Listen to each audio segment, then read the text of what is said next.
뭐라고 하죠? 시국이라고 하죠. 시국. 그죠? 시국이라고 하고. 자, 여기서 제 3번 문제에 있는 보기 잠깐만 좀 보고 넘어갈게요.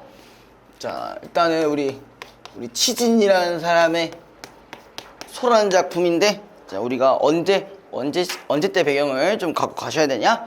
자, 1930년대. 1930년대 농촌. 자, 우리 여기에 배경이 어떤 걸까? 일단 가장 굵직한 배경이 하나 있을 거예요. 뭘까요? 1930년대? 뭘 것 같아? 1930년대 일제강점기죠, 그죠? 일제강점기 나왔고요.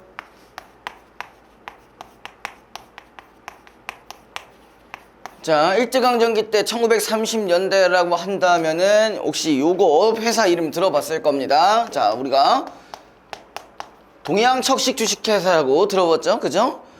걔네들이 다 뭘 사? 막 여러 가지 토지들을 막 다 사들이고요, 그죠? 다 사들이고, 그리고 아직까지 요때 당시에는 뭐가 있었냐? 요런 관계가 있었을 거예요. 자, 우리가 지주와 소장농의 관계가 있었을 겁니다. 그죠? 소장농의 관계. 그리고 요 중간에 여기서는 다른 이름으로 나오긴 하지만 중간자적 입장 중에 이제 마름이라는 사람이 있습니다. 마름이 그럼 어떤 역할이냐? 지주 밑에서 뭐 하는 거야? 소장농한테 빨리 돈 내놔라 이 개새끼야 이런 거야. 돈 내놔. 독촉하는 거야. 과대해 씨발. 언제 할 거야? 과대 내놔. 얼른. 이제 제가 하는 게 아니라 이제 여기 같은 경우 이제 조교 쌤이 하겠죠. 과대해 이렇게. 아무튼 그런 상황인데요. 자, 어쨌든 요런 배경 하에서 우리가 점점 뭐가 많아지냐면요.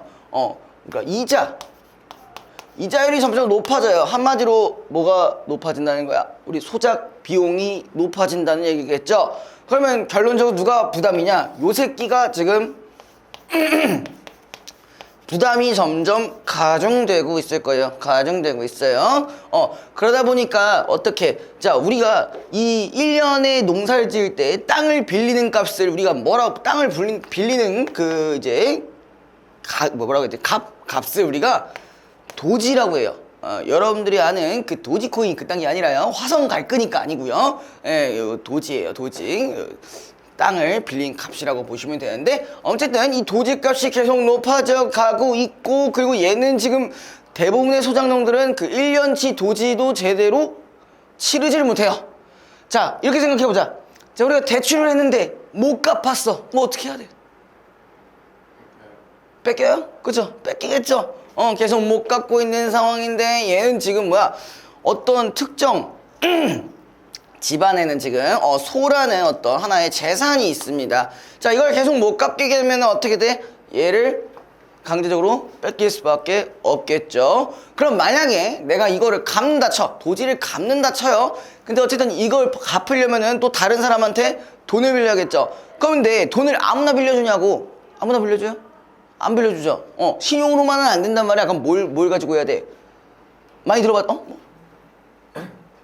담보라고 하죠, 그쵸? 우리가 주택담보대출 말이잖아. 우리 영끌 해가지고 영혼에 있는 모든 걸 끌어모아 딱 집을 샀는데 내게 아니야. 누구 거? 은행 거.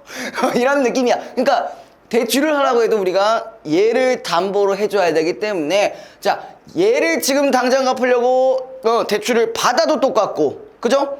그 다음에 어떨 때도 똑같아. 못 갚아서 뺏기는 것도 똑같아요. 그쵸? 그래서 우리가 1930년대는 보통 우리가 뭐라고 합니까?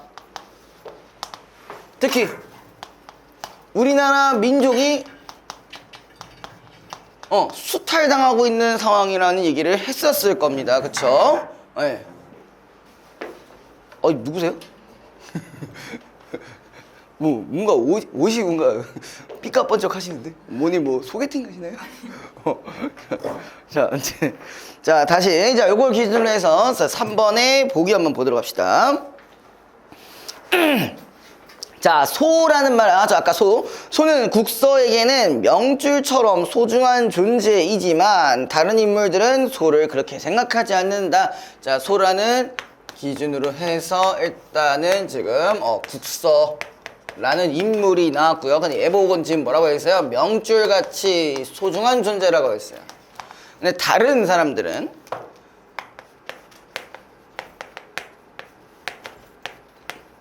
어떻게 생각하고 있냐? 거기 이로 인해 소는 국선의 가족의 충돌을 야기하는 매개체가 된다고 했어요. 그럼 국서랑 다른 인물들 간에 뭐가 있다는 거예요? 갈등이 있다는 얘기죠. 그죠? 맞아요. 갈등이 있다는 얘기예요. 외적 갈등이겠죠. 자, 지주의 대리인인 사음. 우리 여기서는 뭐라고 부르기로 하겠다? 사음이라고 부르기로 했다. 말음 대신 사음이라고 보시면 됩니다. 자, 소는 밀린 도지 대신 빼앗아가야 할 재물에 불과하다. 그래, 얘 입장에서는 그냥 소가 뭐가 되는 거예요? 자, 하나 더 추가를 해주자면요. 자, 사음의 입장에서의 이 소는 뭐야? 하나의 재물에 불과해요. 재물에 불과해요. 자, 그 다음에 소가 지주와 소작인 간 계층 갈등의 매개체인 동시에 일단 요거는 맞는 말이겠죠. 그쵸? 그 다음에 소직원들 간의 불평등을 심화하는 사적 소유물이 되는 것이다. 근데 여기서 일단 적절하지 않은 걸 고르는 거니까 이 지문에서는 적절하지 않은 걸 고르니까 이게 뭐 다 맞는 말은 아닐 수 있겠죠. 그죠? 그 다음에 일단 소는 말 그대로 우리가 하나의 재산이고 우리가 사적 소유물이라는 건 인정해 줄 수가 있을 것 같아요. 자, 그리고 다른 사람들 입장에서도 우리가 일종의 하나의 재산 정도로만 볼 겁니다. 그러니까 파는 것에 대해서 주저하지 않고 있을 거예요. 자, 그 다음에 그러나 소는 모든 등장인물이 서로 화해하도록 만드는 등 다양한 속성을 가진 존재로 나타나기도 한다라고 되어 있어요. 여기 있는 특성을 모두 다 기억하실 필요는 없어요. 여기서 틀린 게 분명히 있기 때문에. 알겠죠? 자, 그 다음에 이제 본문으로 다시 넘어가 보도록 할게요. 그래서 모의고사 다 풀어오셨습니까? 불만 있어? 안 가지고 왔는데 근데 앞쪽에 있는 맨 처음에 그 비문학 들어가기 전에 앞에 있는 거예요. 독서. 네. 응. 그래프 응. 예전에 풀었던 거였는데. 예전에 풀었던 거라고? 말이 안 되는데? 최근에 나온 건데 뭔 개소리죠? 아니 근데 그 내용이 내용은 비슷하겠지. 내용이야 비슷하겠지만 그래서 왜 이렇게 풀었던 거 같지? 풀었던 거 같아 보이지만 풀었던 거 아닙니다. 알겠죠? 예. 언제 그걸 부셨지? 전 준 기억이 없는데. 그래서 그 왜 이렇게 자 봅시다 이제. 자, 이제 국서의 이야기죠. 자, 국서가 여기서 주된 주인공일 겁니다. 맞죠? 자, 아니야. 가다가 국진을 길에서 만났는데 맘먹은 대로 변통이 안 됐대. 자, 변통이 뭐였어? 어떤 돈을 갚는 걸 변통이라고 하는 거죠. 빚을 갚는 걸 변통이라고 합니다. 아이고, 그럼 어떡해요? 돈이 안 되면, 아이고, 모레는 나카무라상이 그 귀찮은 일을 데리러 온다는데요. 이 저당이라는 게 뭐 해먹는 겐지. 그걸 하지 않으면 돈을 안 구워준다는 걸 어떡한단 말이야. 자, 아까 말씀드렸던 우리가 대출을 하려면 뭐가 있어야 돼요? 담보가 필요해요. 신용이 없는 경우엔 담보가 필요한데 얘네가 지금 가지고 있는 게 뭐밖에 없어요? 소밖에 없어요. 그죠? 자, 제 얘기를 그렇게 급하거든. 당신 그 헌 속옷이나 팔어. 그래가지고 색시 몸값 치르고 마음에 맞는 며느리 어디없나? 아유, 나는 어쩔 수 없어. 대체 뭘 가지고 그놈의 저당을 한다. 할 게 있어야 말이지. 아유, 내 상처라도 떼어가려던 떼어가! 이러면서 이제 막 이랬어요. 그렇게 말씀할 게 아닙니다, 형님. 그럼 어떻게 말어? 내게, 팔랑귀 재주가 있는 다매야. 뭐라도 해. 뭐라고 해. 내가 할 게 없다. 이제 이러겠죠. 이때 말똥이가 일하다가 뭣도 모르고 노래하며 들어온다. 자, 근데 이 새끼 말똥이 눈치가 딱 봐도 존나게 없어 보여요. 그죠? 얘가 뭐라고 해. 얘, 치독을 맞은 놈의 자식 같은 일이라고 무엇이 예뻐서 노래를 불러. 이 씨발, 못난 새끼가 이 제 주제에 꺼들먹거리는 잘하지. 놈아 보기 싫다. 저리 가서 쇠잔디기나 잡아줘라. 하면서 이제 맛동이 또 이어진 거 들었다고 삐져가지고 뿌르퉁해가지고 감나무 밑에가 앉아버렸다. 그러지 말고 형님 우리 소를 그만 팔기로 하는 게 어떨까. 여기부터 이제 갈등의 시작이겠죠. 그쵸? 아니 자네 미쳤나? 자, 우리 소는 저 소의 사촌의 아버지의 큰형이 죄송합니다. 그렇고 도장관 해가지고 1등상 받았단 말씀이죠. 아무리 그렇더라도 저기서 저 소를 파는 게 그중 상책일 것 같습니다. 근데 봐봐, 얘가 지금 명줄이라고 생각하는 게 일종의 우리 가문에 뭐가 있는 거예요? 뭐 일종의 추억 같은 게 있는 거라고 생각을 하고 있는 거죠. 그쵸? 그래서 이 소를 지금 나한테는 어떻게 보면 하나의 전통이기 때문에 팔기가 조금 어렵다는 얘기를 하고 있고요. 근데 얘가 지금 뭐라고 했어요? 국지는 야, 이게 소를 파는 게 상책일 것 같아요. 지금 안 팔면 좆될 것 같단 말이야. 이러면서 하고 있어요. 자, 여기서 누가 소원대로 돈을 구워준다 합시다. 그럼 생각해 보세요. 이거 대체 그 비싼 별리, 자, 비싼 별리라고 했어요. 아까 제가 처음에 얘기했던, 이자율이 높아지고 있다고 했었어요. 근데 이거 경제지문 아니니까 조심, 그렇게 걱정하실 필요 없어요. 통화량이 증가, 죄송합니다. 그런데, 우리가 어떻게 갚아한단 말이요? 별리가 본전이 되고, 본전이 별리를 낳아서 급기야는 소를 팔지 않아서는 안 될 고비가 닥쳐오고야 말 겁니다.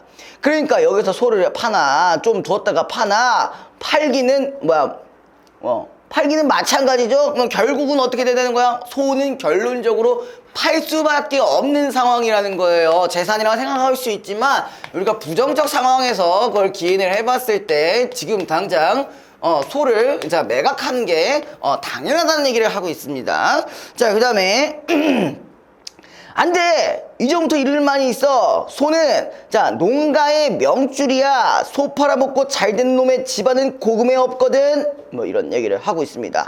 그럼 이 얘기는 뭐예요? 왜 농가의 명줄일까? 방금 얘기했던 어떤 전통적인 것도 있을 거고 또 뭐도 있을까요? 사실 농사를 지는 데 있어서 상당히 많은 도움을 줄 수 있는 존재죠. 우리 소는 옛날 전통적으로 옛날 조선시대 뭐 신라시대 뭐 이럴 때부터도 뭐예요? 농사를 지는 데 도움을 많이 줬던 동물입니다. 그죠? 그러니까 팔면 더더욱 안 되겠죠. 그래도 자식보다 소중하지 않겠지요? 말 말게. 세상에서는 자식 있는 것보다 송아지 가진 것을 더 중하게 여겨준다네. 자식이 몇 놈이 있어봐. 누가 본간에 송아지 한 마리 메어둔 것보다 낫게 봐주는지. 그건 옳은 말입니다. 우리 집에 소 한 마리 키운다고. 자, 지금 뭐가 나왔냐? 소의 기능이 하나 있었어요. 처의 입장에서 소에 대한 얘기를 하고 있는데, 자, 여기서 소가 뭐 하고 있대요? 동네에서 우리를 부자라고 그러지 않아요? 부자라고 인식을 한대. 다른 사람들이. 근데, 자, 이걸 말하는 동네 사람들이 다 누굴 것 같아요? 다 누굴 것 같아? 소장농이겠지. 그죠? 그냥 소장농들 중에서, 여기, 얘도 부자 아니겠냐. 이런 얘기를 하고 있는 거죠. 그죠? 자, 그 다음에 또 그리고 귀천이 집에서도 우리 소 메워둔 걸 보고 색시를 준대요. 뭐라는 거야? 이 소에 있다고 뭘도 시켜준대? 결혼을 시켜준대요. 그러니까 지금으로 따지면 뭐야? 어쨌든 간에 옛날이나 지금이나 우리가 결혼할 때 뭐가 필요합니까? 돈이 필요합니다. 예. 그래서 지금은 조금 그냥 옅어진 부분이 있겠지만 옛날 같은 경우는 어땠어요? 집안과 집안의 결합이 좀 더 심했어요. 지금이야 우리가 뭐 무시하려면 무시할 수는 있지만 보통 이제 집에서 원래 뭘 해줘요? 집을 해주거나 뭘 해줄 수 있으면 그렇게 할 수 있는 거잖아요. 그쵸? 아닌가요? 아무튼 저는 망한 것 같아요. 그런 면에서 저는 이제 혼자 살아가야 되기 때문에 저는 망한 것 같아요. 자, 아무튼 간에 그래서 색시도 준다는 얘기까지 했었어요. 그러니까 결론적으로 자, 여기에서 처가 말하는 소라는 기능은 뭐예요? 다른 사람들에 비해 조금 더 넉넉해 보이는 그런 인식을 갖게 해서 결혼을 하게 하려는 그런 의도를 가지고 있다라고 보시면 되겠죠? 자, 그 다음에 그렇겠지. 술집에서 내게 막걸리 잔 외상으로 놓는 것도 우리 집 소를 보고 놓는 거야. 자, 봐봐. 거기 외상으로 놓는 부분 동그라미 쳐주시고요. 그럼 일종의 뭐의 기능도 하고 있어요. 소는 일종의 담보가 소를 담보로 왜 막걸리 잔을 왜 사가겠냐. 그죠? 이거 자체로도 신용이 있다고도 판단하는 거겠죠. 그쵸? 자, 그 다음에 국소 자네 같으면은 얼마라도 외상을 해도 먹게. 자네한테는 소가 있는 걸 이러거든. 근데 뭐 어디 자식 보고 그러는 줄 아냐? 그래서 그야 소를 가지면 안 가진 것보다 훨씬 낫겠죠. 그렇지만 형님, 이 판에는 한임수가 없어요. 색시집에서도 도지를 못 갚아가지고 거리에 나가는 변이 있더라도 그걸 참고 계집애를 주려고 하지 않았어요. 그러니까 정신없는 사람이 그 조선 땅에서 누가 남을 위해 가지고 제목을 바치는 사람이 있어. 그 집에서는 색시를 주려는 것은 기왕 선금으로 몸값은 반이나 받아 뒀겠다. 이제 결혼을 여러분들이 해보시지 않았겠지만 보통 결혼을 하게 되면은 요즘은 안 그래요. 안 그럴 수도 있긴 한데 보통 옛날 시대 때 결혼을 할 때는 서로 네, 돈을 특히 남편 쪽에서 돈을 좀 줍니다. 일종의 뭐 거의 뭐 팔려가는 수준인데 잠깐만요. 그냥 자, 그 다음에 그 쓴 돈은 우리가 갚아주려고 하겠다. 그러니까 그 집에서는 이리 구거나 저리 구거나 해대는 것은 없거든. 그래서 색시를 내놓는 거야. 형님, 이거 보세요. 형님이 아무리 저 소를 소중히 여겨도 우리 노님자가 저걸 가만두지는 않을 겁니다. 알겠어요? 자, 이 노님자가 가만두지 않는다는 게 뭐예요? 노님자가 누구예요? 일단 지주겠죠. 지주 입장에서 도지 안 내놓으면 어떻게 돼요? 다 뺏어버리고 싶겠죠. 그쵸? 자, 그래서 거기서는 묵은 도지를 어떻게든지 금년 안으로 받아내려고 하지 않아요? 내년부터서는 무슨 법령이 갈린다고 이런 좋은 핑계를 코앞에 두고 그 영리한 양반들이 우리 소를 제자리에 더 못하겠어요? 더 두겠어요? 쑥스러운 생각이죠. 참, 아까 그 사음이 여간 노하고 가지를 않았다고 아까 이 중간 애가 와가지고 막 화내고 갔대요. 화내고 갔는데 그쪽은 그 묵은 도지 때문에 저것 보세요. 그 악바리한테 걸려가지고 큰일 났네요, 형님. 이럴 적에 그냥 마음을 뚝 잘라버려요. 네? 이게 무슨 말이에요? 그냥 마음을 뚝 잘라버려. 손이나 빨리 파세요. 뭐 이런 얘기겠죠. 그죠? 하긴 그래. 묵은 도지가 덕정이야. 그리고 어디 자기 소가 있어야 농사를 지으란 법은 없죠. 명령부터는 남의 병작소라도 먹이죠. 그리고 농사 짓는 데는 겁자 없지 않아요? 그럼 여기서 일단 갈등이 어느 정도 일단락이 된 것 같아요. 그쵸?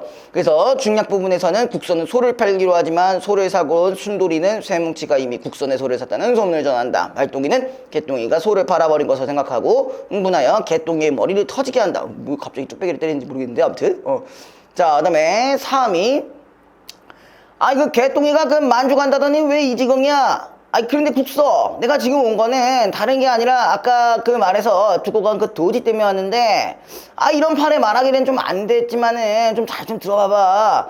난 집에 가서 이렇게 생각하고 왔네. 자네가 묵은 도지를 아직 못해다 감된 바에야 내가 소를 몰고 가도 무방한 일이라고. 어때? 그러는 게 피차에 말썽도 적고 앞일을 봐서도 좋은 일이 아니겠는가? 이 사람도 어떻게 보면 아까 이 소를 뭘로 인식했다고 했어요? 재물로 인식하다고 했었으니까 방금 아까 말씀드렸던 포인트가 여기에도 드러나고 있습니다. 자, 그 다음에 문제로 바로 넘어갈게요.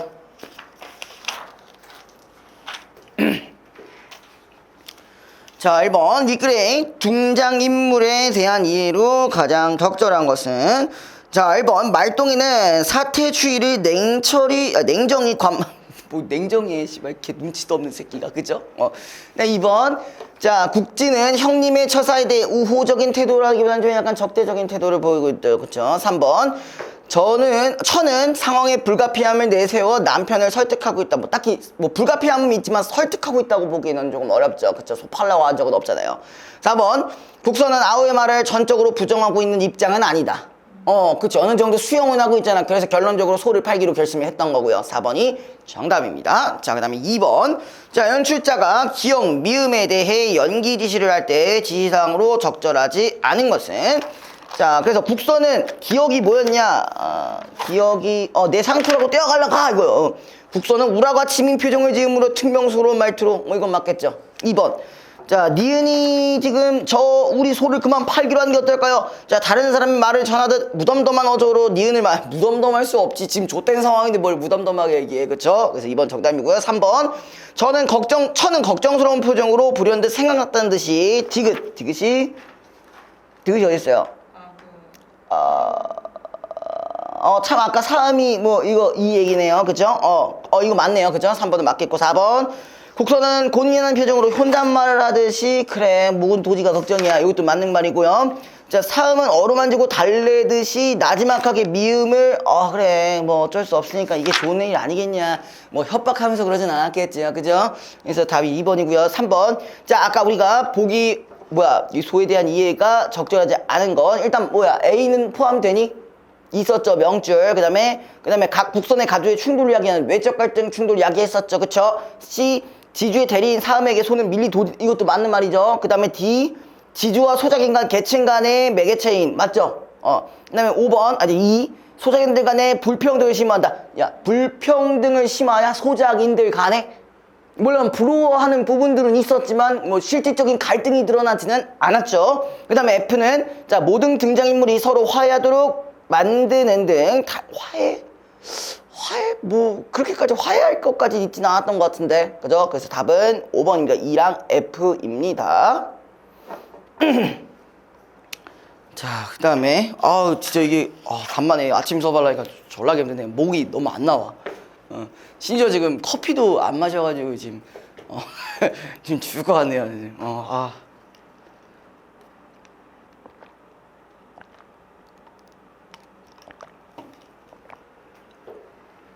제가 이제 금요일 날 이제 고3 수업을 하잖아요.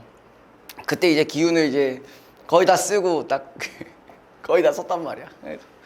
목이 이제 조금 더 쉬어야 나오는데 너 혹시 무용 같은 거 아니? 아니요. 아 그런 거 아니지? 그래가지고 이제 좀 기운이 좀 회복이 돼야 되는데 그거 없이 이제 나오니까 이제 제가 봤을 땐 이거 유통기한 1시간이야. 1시간 안에 목 1시간 안에 목 나갈 거야 이거 100%야 이거.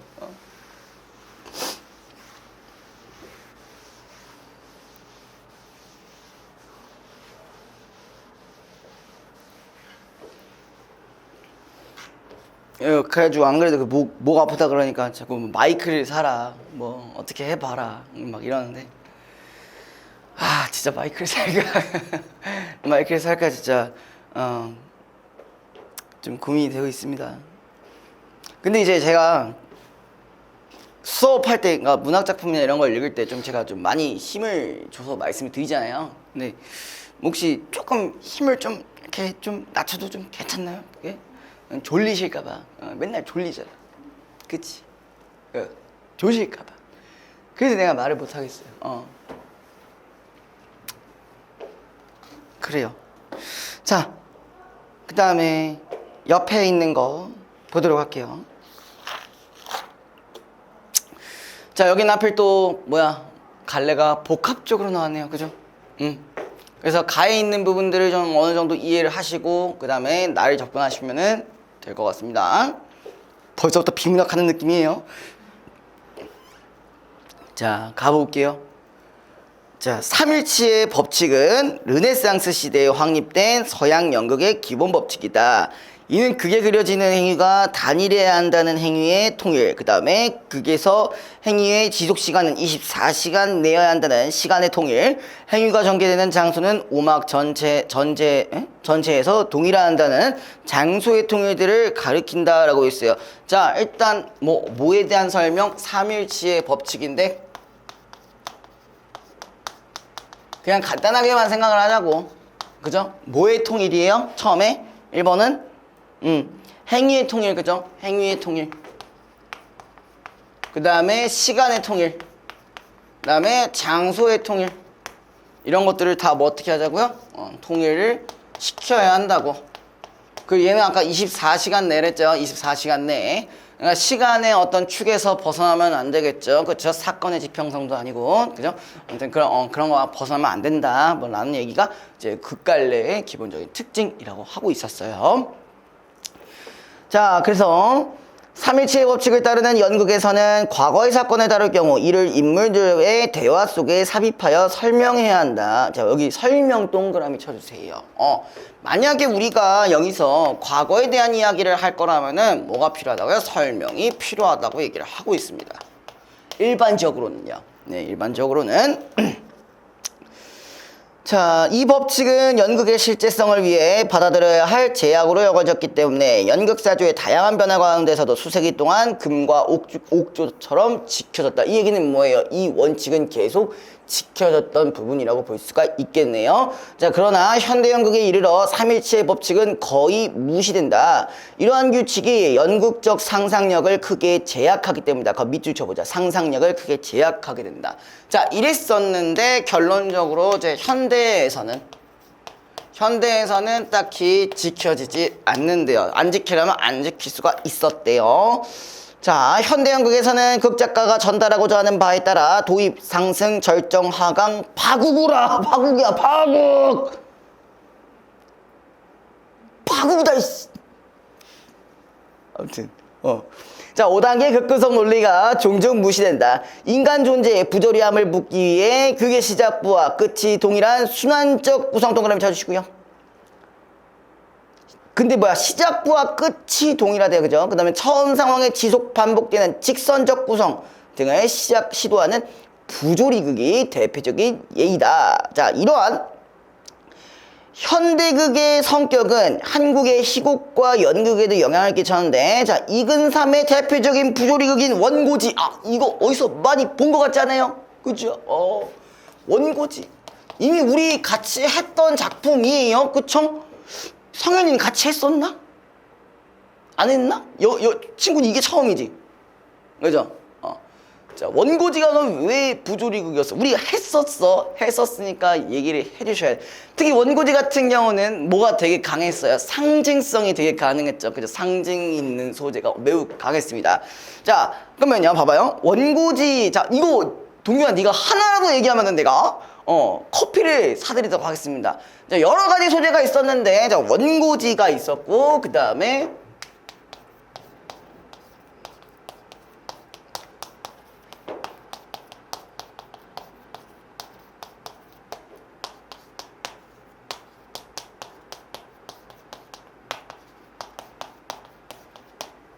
요렇게 주로 나타나는데, 여기 하나만 맞춰봐.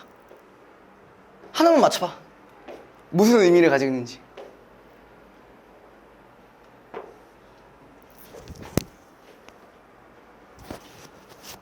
야, 마침 하나 있네. 제발 기억을 해내세요, 용사님. 응. 자, 원고지 무슨 뜻이에요? 채원이 알아? 생계수단도 틀린 말은 아닌데 조금 더 정확하게, 원고지라는 것은, 자, 200자로 되어 있는 종이입니다. 그거에 계속 반복된다는 얘기는, 그렇죠, 정형화 혹은 규격화된 이제 뭐 이런 생활, 규격화된 생활을 얘기하는 겁니다. 혹은 뭐 표준화 이런 게 됐었던 거고, 그다음에 쇠사슬, 굵은 밧줄, 이건 뭐였는지 아세요? 자, 이게 원고지 내용이 혹시 대충은 아세요? 그래요? 일단 주인공이 교수예요. 주인공이 교수고요. 그 다음에 옆에 마누라도 있고요. 장남 장녀가 있습니다. 근데 이제 이 교수네 집이 집안이 그렇게 빵빵하진 않나 봐요. 돈을 존나게 벌어야 되나 봐. 그래가지고 이제 밖에서는 대학 교수를 하는데 집에 와서는 또 번역 일을 해요. 집에 와서 원고지를 가지고 이제 번역 일을 하는데, 거기서 이제 교수가 이제 퇴근하고 집에 들어올 때 어떻게 들어오냐면은 원고지로 만든 옷을 입고 들어와요. 그리고 여기에 쇠사슬 같은 걸 차고 옵니다. 이 가슴에 무슨 아이언맨도 아니고요. 그쵸? 여기서는 이제 생계맨이죠. 생계맨. 아무튼 그런데, 자, 밖에서 쇠사슬을 차고 왔다는 것은 어쨌든 간에 뭔가에 채워져 있다는 얘기잖아요. 그지? 뭔가 압박감을 느끼고 채워져 있다는 얘기죠. 그럼 우리가 일종의 책임감이라고 볼 수가 있는데, 쇠사슬 같은 경우는 어쨌든 밖에서 있었던 책임감이니까 사회적 책임감이에요. 교수로서의 책임감이겠죠. 근데 집에 와가지고 이제 저보다 다크서클이 더한 이렇게 와가지고 딱 와가지고, 아이고 존나게 힘드네 하니까 이제 마누라가 와가지고 아이고 우리 남편 고생하셨네 이러면서 이제 딱 쇠사슬을 딱 빼가지고 내려놔 줍니다. 근데 거기서 끝나는 게 아니야. 굵은 밧줄을 다시 채워줘요. 그럼 이건 뭐예요? 자, 얘가요 지금 사회에서의 책임감이라고 한다면, 여기서는 이제 가정에서의 책임감이죠. 어쨌든 그래서 쇠사슬과 굵은 밧줄은 여기서 뭐라고 표현이 되냐면은 일종의 책임감으로 이제 상징이 됩니다. 됐어요? 그래가지고 이제 원고지의 그 주요 장면이 있습니다. 이제 뭐냐면은 이제 밤에 이제 교수가 원고지에다 번역 일을 존나게 써요. 막 줘놨어요. 하나 샀어. 딱 한 장 더 주면 얼마? 300원. 그 다음에 또 마누라가 이렇게 얘기하는 거야. 마누라가 딱 받아보자. 300원. 또 한 장 또 적어. 600원. 하나 또 적어. 900원. 막 이러면서 막 그래. 그러니까 일단 둘 다 물질 만능주의를 가지고 있다. 부자라기보다는 일단 마누라는 그렇다고 볼 수가 있겠죠. 근데 사실 그 엄마도 그렇게 보일 수는 있지만 이 엄마도 똑같이 책임을 가지고 있는 사람이야. 왜냐면은 장남과 장녀가 원하는 게 더럽게 많거든요. 나 로션 줘, 나 플스 줘, 나 씨발 컴퓨터 사줘, 막 이러면서 막 존나 막 자꾸 뭘 사달래 자꾸. 물론 그때 플스는 없겠죠. 플스 없었기 그냥 제가 약 좀 팔았어요. 아무튼 그런 부분에 있어서 엄마조차도 책임감을 가져야 되는 존재. 어쩔 수 없이 돈을 이렇게 재촉할 수밖에 없는 위치였던 거예요. 그래서 중간중간에 그 교수가 그 원고지를 쓰다가 뭘 알게 되냐면은 갑자기 원고지가 불량한 건지 원래 200칸짜리 해야 되는데 190칸짜리가 나온 거야. 근데 그것 때문에 존나 좋아해 교수가. 왜 그럴까? 잠깐이나마 이걸 벗어났다고 생각했기 때문이에요. 그래가지고 이제 다시 생각에 잠깁니다. 라떼 옛날에는 이렇지 않았는데, 나는 분명 원했던 게 있었는데, 나는 분명 꿈이 있었는데, 딱 이렇게 하자마자 갑자기 잊었던 누가 나오냐? 천사가 등장합니다. 그래가지고 당신은 좆됐어요. 당신 꿈은 이미 끝났잖아요. 내가 도와주려고 했는데 안 되잖아요. 이런 얘기를 하고 있어요. 얘는 이제 이 천사 같은 경우는 어떤 꿈과 이상을 의미한다라고 보시면 되고요. 그래서 천사를 한창 만나가지고 해볼래 하고 있는데 옆에 창문 옆에 막 갑자기 이상한 새끼가 와, 채찍든 새끼가 와. 이래 씨발 이러면서 막 이래 새끼야. 뭐 감독관. 감독관 자체는 이제 일종의 억압을 의미합니다. 네, 억압을 의미해요. 그래서 사실 여기 뒤에 여기서 얘가 말하고자 하는 거는 이렇게 있어요. 특별한 사건이나 갈등의 발전이 없어 각 장면의 상징적 의미 전달에만 초점을 맞춰. 그래서 아까 그래서 요 부분들 말씀드린 거고요. 그 다음에 일상적인 삶의 무의미함을 강조하고 있다. 그 다음에 우리 사회의 정치적 상황과 이데올로기적 현실을 우화적 방식으로 평장 이강백의 희곡 역시 다양한 극적 구성을 실험한다라고 했어요. 자, 우리가 방금 거는 이근삼의 작품이었고요. 자, 우리가 이강백 작품. 이강백 많이 들어보셨을 거예요. 여러분들 최소 2개 중에 하나는 아실 겁니다. 아실 거예요. 이름 얘기하면 아실 것 같은데. 이것만 얘기하면 모르잖아. 근데 뭘 얘기하면 알아. 작품 얘기하면 알아요. 파수꾼. 이거 기억나시죠? 그 다음에 또 뭐 있냐? 결혼. 결혼하세요? 결혼은 알 텐데. 파수꾼은 뭐야? 그 누구랑 나와죠?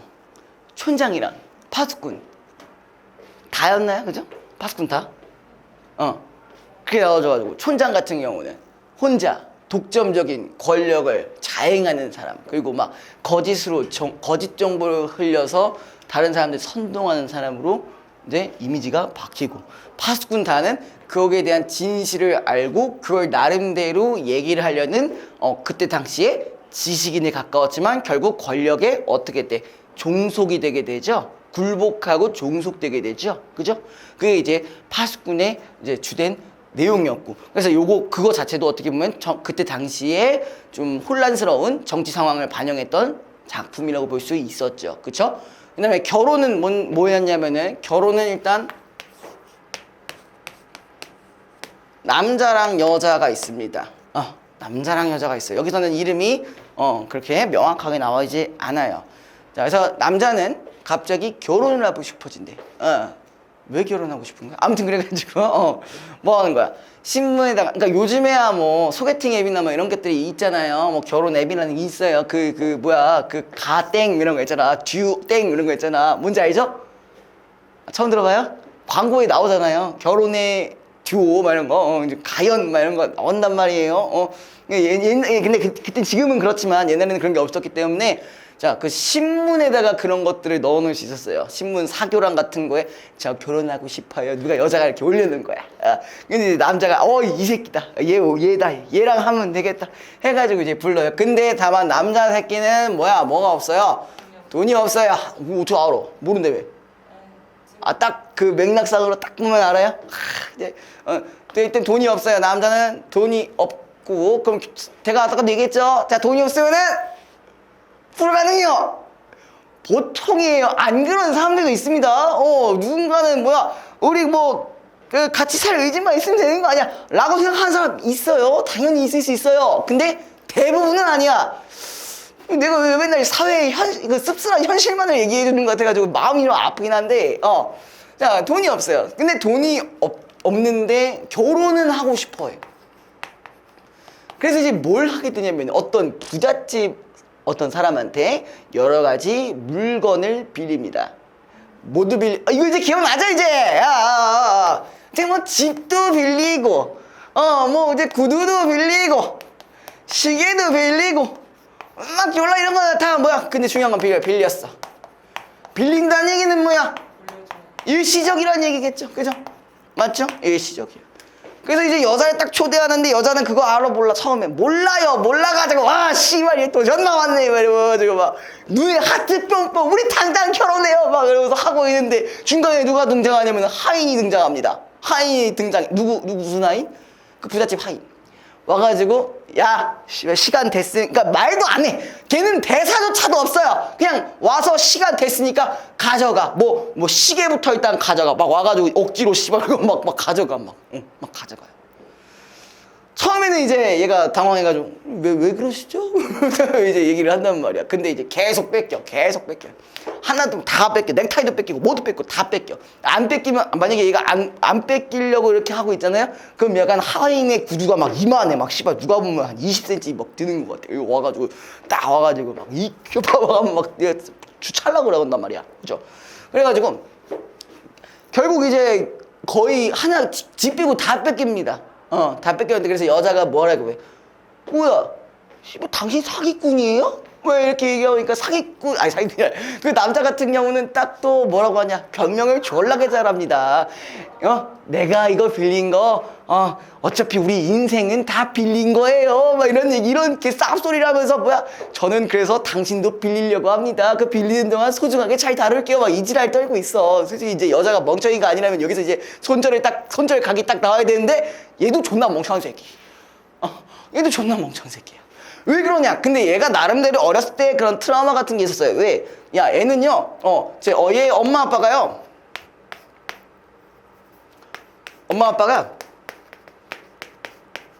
의도치 않게 얘를 낳은 거야.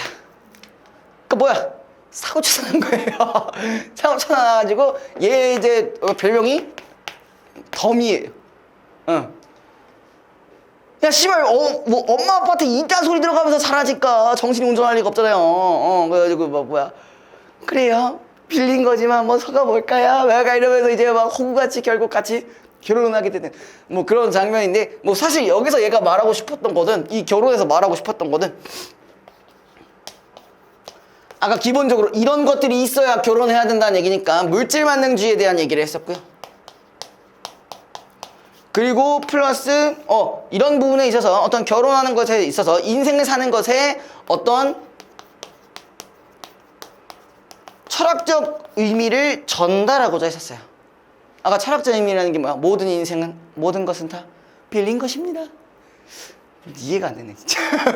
그럼 물론 그래 죽을 때 무덤까지 가져가지는 않겠지. 그러니까 빌렸다는 얘기를 하기는 하는데 어쨌든 그런 의미가 있었다라는 거 그냥 저 이 정도의 배경 지식 정도로만 좀 생각을 해주시고 접근하시면 좋을 것 같습니다.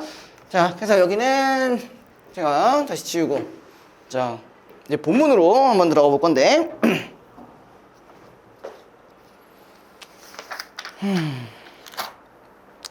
자, 서연의 장례식을 찾은 함희정은 자신과 동인 잠깐만 미안 A 안 했다 그죠?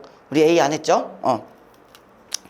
자, 이강백의 희곡, 느낌, 극락 같은 시간과 공간의 인과성을 무시. 자, 거기 시간과 공간의 인과성을 무시하고 과거와 현재, 삶과 죽음, 이승과 저승, 현실과 가상을 병치시킨 작품이다. 일단 기본적으로 우리가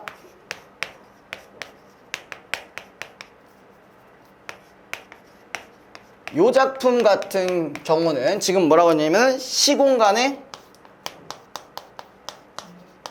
뭐가 돼 있어? 시공간이 인과성이 없대요. 한마디로 다 섞여 있다는 거예요. 다 섞여 있다는 거야. 최근에 뭐 비슷한 작품이 하나 있었죠. 비슷한 영화가 하나 있었죠. 여러분들 봤을지 안 봤을지 모르겠지만 오펜하이머. 애들이 얘기하는 뭐 극찬해요. 이게 이해하는 애들은 이해가 된다고 하는데 보셨어요? 보셨어요? 볼 사람 없어? 아니, 아니에요. 보셨어요? 저는 봤어요. 예, 저는 봤는데 어쨌든 그 얘기는 좀 이따가 얘기를 한번 해고요. 어쨌든 이 얘기 나온 김에 하고 싶었는데 지금 어쨌든 저희가 나갈 게 조금 있기 때문에 사실 나도 지금 좀 지쳐. 지금 쌉소리 한번 해주고 싶어. 그렇게 하는데 좀 조금만 좀 생각을 해보고 다시 가고 싶다. 그래서 그 결과 무대에는 자 뭐라고 돼 있냐? 3일치 법칙에서 벗어난 비동시적 사건들이 함께 나타나게 된다. 이런 환상적 요소를 뒷받침하기 위해 실험적인 서술 기법과 무대 장치가 동원되기도 하는데 작가의 이러한 실험은 불상 제작을 둘러싼 자 불상 제작이 주된 주제였어요. 그죠? 불상 제작.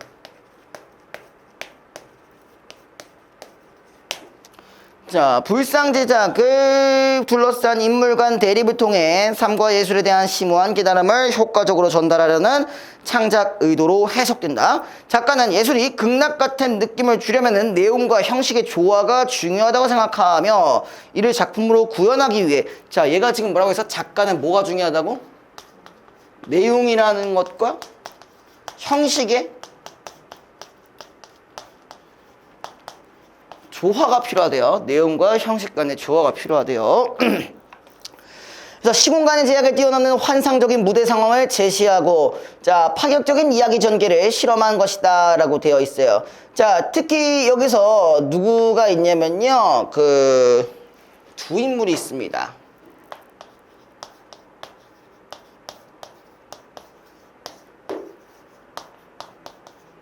이 두 인물이 있는데요. 얘네가 지금 얘기하고 있는 부분들은 현재입니다. 아무튼 현재고요. 그 다음에 그 나머지 나오는 있잖아요. 그 누구야? 동현, 서현, 한묘진 얘네들은 과거 때의 그러니까 과거 시점에서의 대화입니다. 그러니까 이게 한 번에 혼재돼 있어요. 한 번에 중간중간에 막 숭인이가 막 떠들고 막 그래. 그런 게 혼재되어 있으니까 이 부분은 우리가 시공간의 인과성이 없다라는 부분이랑 연결이 될 거예요. 자, 이제 본문만 후딱 해보고 끝내봅시다.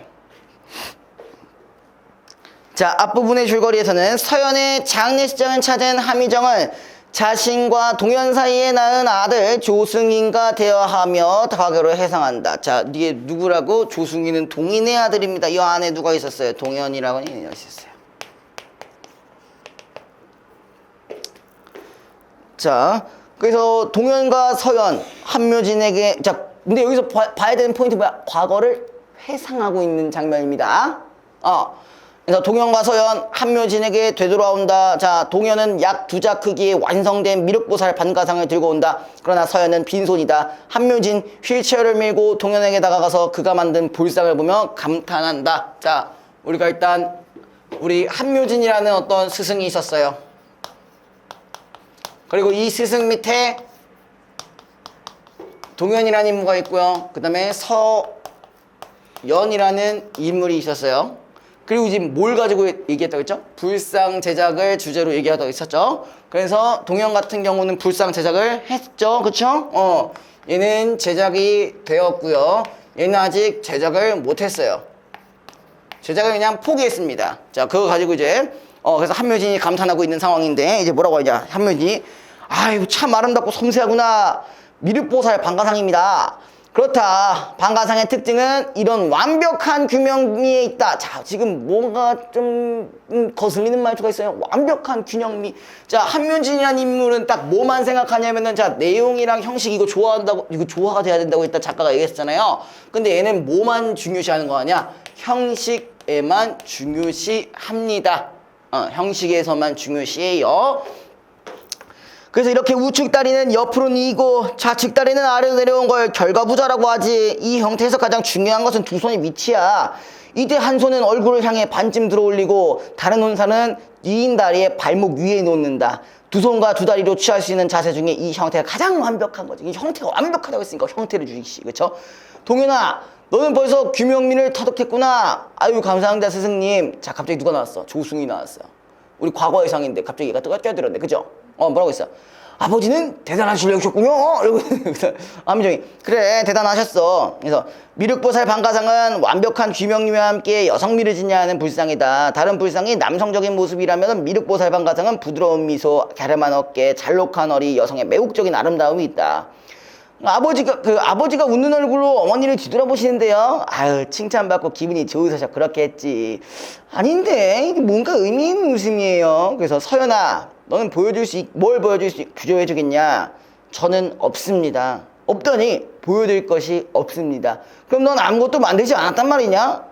그 다음에 너는 동현과 똑같은 시기에 내 문화에 들어와 제자가 되었다. 그리고 한때 너는 동현보다 더 열심히 정진해서 돋보이더니 이제 와서는 태만하여 동현의 발꿈치도 못 멋진다. 도대체 무슨 까닭이냐?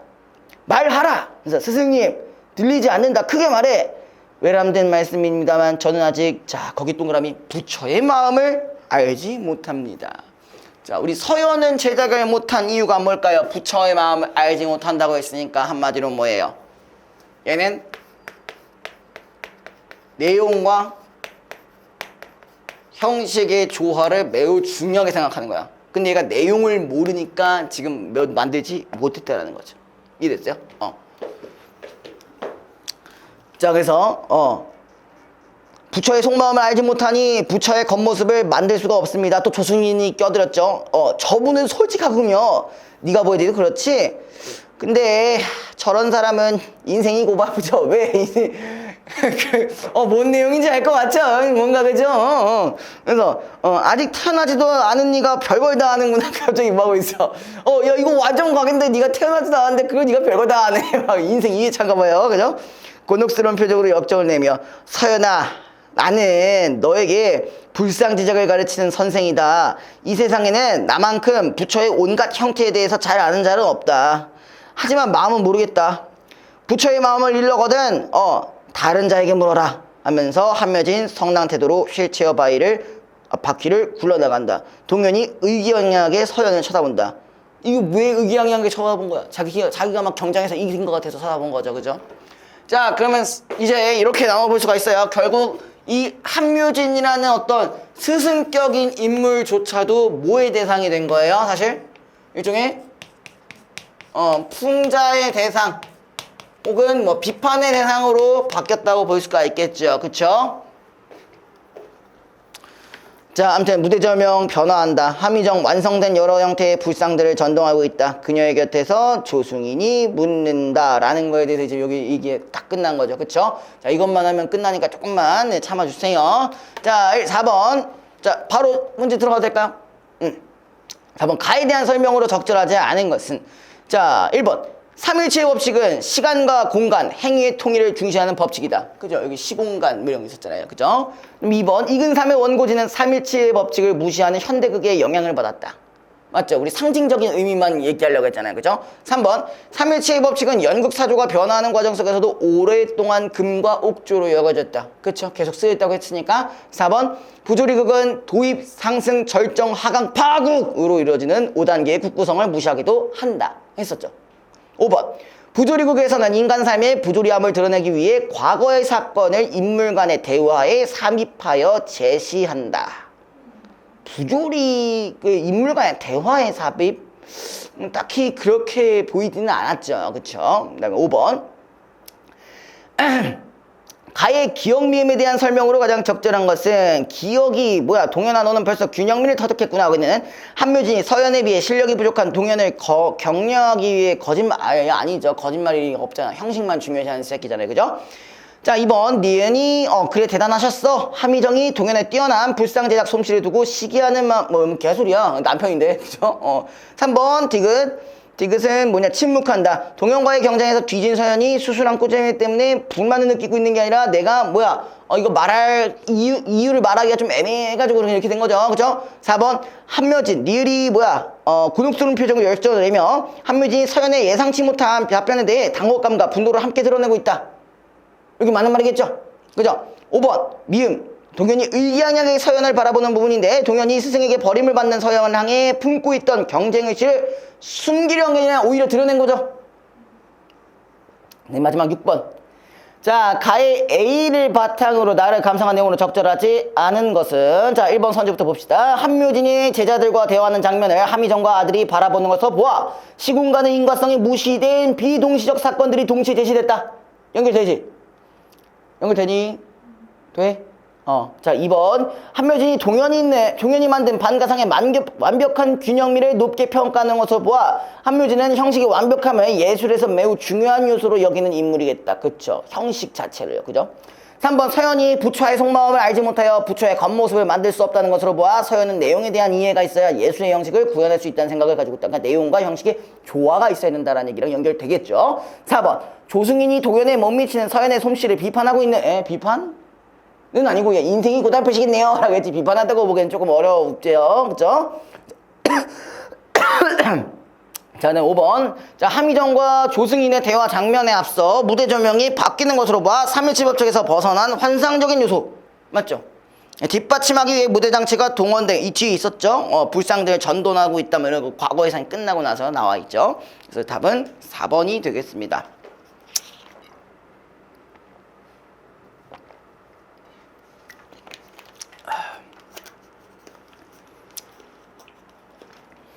요거 작품 많이 봤죠? 일야구 더하기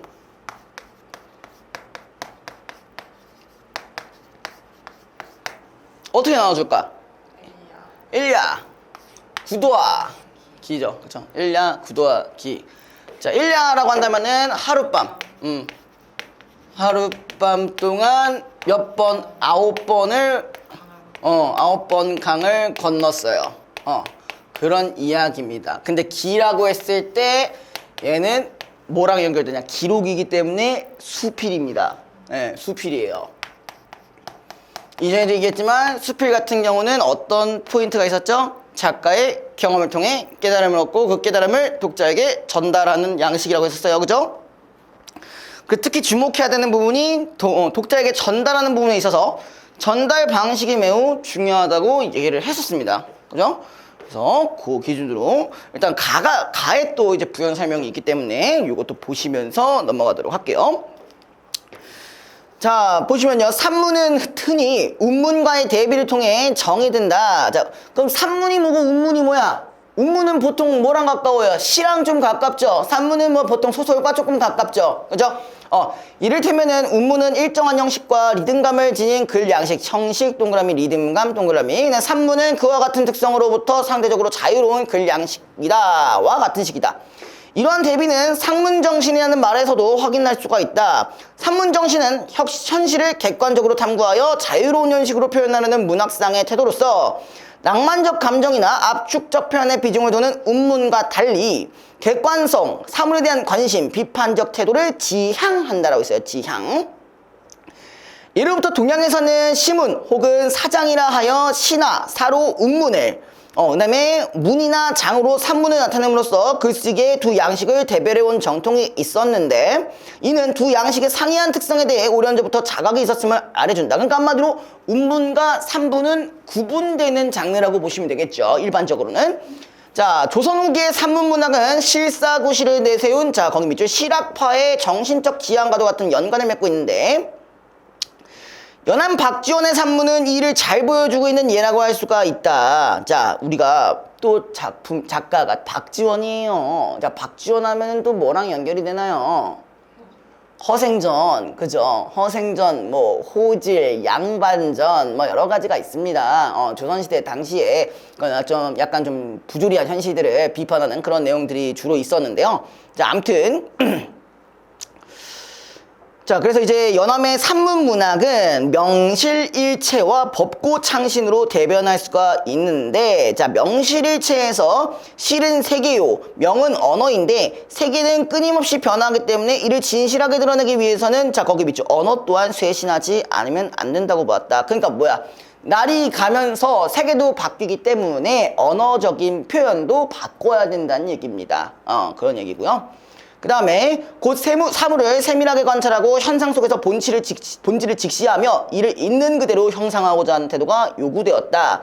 사물은 언어를 통해 소리, 빛, 냄새, 맛, 모습, 동작 등 물성에 관한 다양한 표상을 얻는데 이를 적극 활용하는 것 또한 중요하게 간주되었다. 그 다음에 이제 명실일체 했으니까 법고창신 얘기하겠죠. 옛것을 본받아 새로운 것을 만들어낸다는 법고창신은, 자, 이거랑 비슷한 한자성어가 하나 더 있습니다. 혹시 그 들어보신 적 있는지, 온고지신이라고 들어보신 적 있어요?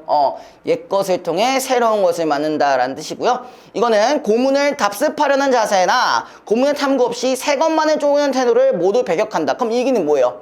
옛것을 어느 정도 유지하면서 새 것을 만들자는 얘기입니다. 옛것을 바탕으로 새 것을 만들자.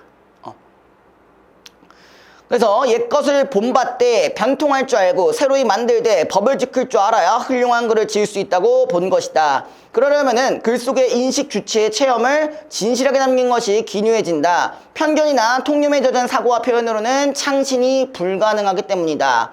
연암이 법고에 비해서 창신에 더 무게를 주었음을 생각하면은 인습과 허위의식을 고발하고, 아까 제가 말씀드렸던 그 문학 작품들이 해당하는 거죠. 비유와 우의, 풍자와 해학 등을 풍부하고 참신하게 활용한 그의 문학적 면모는 자연스럽게 이해가 된다라고 나와 있어요. 자, 그래서 나 같은 경우는 여러분들이 아마 내신으로 했을 확률이 매우 높은 작품 중에 하나입니다. 자, 봅시다. 자, 내가 일찍이 문을 닫고 누워서 소리를 비교해보니 깊은 소나무가 퉁소 소리를 내는 것은 듣는 이가 청아한 탓이요. 자, 지금 무슨 소리를 비교하냐면은 그 강물이 흘러나는 이게 그 강물 소리를 자기가 들은 대로 표현하는 거야. 자기가 감정이 어떠냐에 따라. 산이 찢어지고 언덕이 무너질 듯한 것은 듣는 이가 분노한 탓이요. 개구리가 다투어 우는 듯한 것은 듣는 이가 교만한 탓이요. 대피리가 우는 듯한 것은 듣는 이가 노한 것이고, 천둥과 우레가 급한 듯한 것은 듣는 이가 놀란 것이고, 찬물이 끓는 듯한 것은 듣는 이가 취미로운 탓이요. 검은고가 궁과 우에 맞는 듯한 것은 듣는 이가 슬픈 탓이요. 종이창에 바람이 우는 듯한 것은 듣는 이가 의심나는 탓이니, 모두 바르게 듣지 못하고 흉중에 먹은 뜻, 밑줄 쳐봐. 흉중에 먹은 뜻을 가지고 소리를 만든 것이다. 어쨌든 우리가 소리라는 어떤 본질은 같은 건데 뭐에 따라? 감정에 따라 다르게 들린다는 거죠. 맞아요? 근데 우리가 여기서 전달 방식 몇 가지가 드러납니다. 뭐 있을까요? 첫 번째, 예시죠? 그죠? 그 다음 두 번째, 비유죠? 비유. 몸은 듯이 이런 것들이 계속 있었으니까. 그죠? 그 다음에 세 번째, 요것들이 들어가죠. 계속 여러 가지가 있으니까. 그죠? 그 다음에 네 번째, 자, 요건 중요합니다. 자, 여러 가지의 예시를 들어서 결론을 내는 거예요. 그렇지, 귀납. 지금 방금 이 스토리에서 요 네 가지의 특징이 들어가 있으니까 반드시 기억을 해주시고요. 여러분들이 내신뿐만 아니라 수능에서도 충분히 활용할 수 있는 부분입니다. 보통 이제 아마 그거겠죠. 서술상의 특징으로 적절하지 않은 것은 할 때 이런 것들이 나올 수 있겠죠. 그죠? 자, 그 다음에 나는 이제 한밤중에 환줄기 황하를 9번 건넜다가 이제 이 제목에 대한 의미겠죠? 황하는 장성 밖에서 나와 장성을 뚫고서 유하와 조하, 황하와 진천 등 여러 물질을 한데 모아 미룬성 하늘을 지나면서는 백하가 된다. 나는 어제 배를 타고서 백하를 건넜는데 이곳에 하류이다. 내가 아직 요동 땅에 들어서지 않았을 때 바야흐로 한여름 불볕 속에 길을 가다가 갑자기 큰 강물이 앞에 나오는데 자 붉은 파도가 산처럼 일어서며 끝끝 간데가 보이지가 않았다. 이는 대개 천리밖에 폭우가 내린 때문이다. 그렇지 폭우가 내리니까 막 물줄기가 좀 강해진다는 얘기겠죠. 그죠?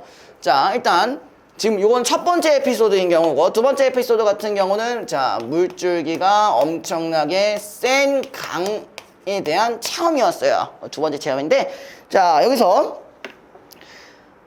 물을 건널 때 사람들이 모두 고개를 우러러 하늘을 바라보길래 혼자 생각에 사람들이 고개를 우러러 하늘에 묵묵히 기도를 드리는가 싶었다. 자, 첫 번째 부분. 일단 요 상황은 낮이고요. 낮에 사람들이 하늘을 올려다보면서 기도하는 것처럼 느껴졌었는데 실상은 다른 부분이에요. 뭐라고 하냐면은 자 나중에야 알았지만 물을 건너는 사람이 물이 세차게 거슬러 올라가며 소용돌이 치는 것을 보고 있노라면은 제 몸조차 마치 물살을 거슬러 올라가는 듯하고 눈은 강물을 따라 내려가는 것만 같아 문득 아찔해지며 빙글 돌아 물에 빠지게 된다는 것이니 그 머리를 우러르면 하늘에 기도하자는 것이 아니라 자 거기 밑줄 물을 피하려 보지 않으려는 것일 뿐이었다. 자 그래서 또한 어느 날 어느 겨울에 경각에 달린 목숨을 묵묵히 빌 것이다 라고 돼 있어요. 그럼 여기서 이 얘기는 뭐예요? 사실상은 기도하는 것이 아니라 뭐야?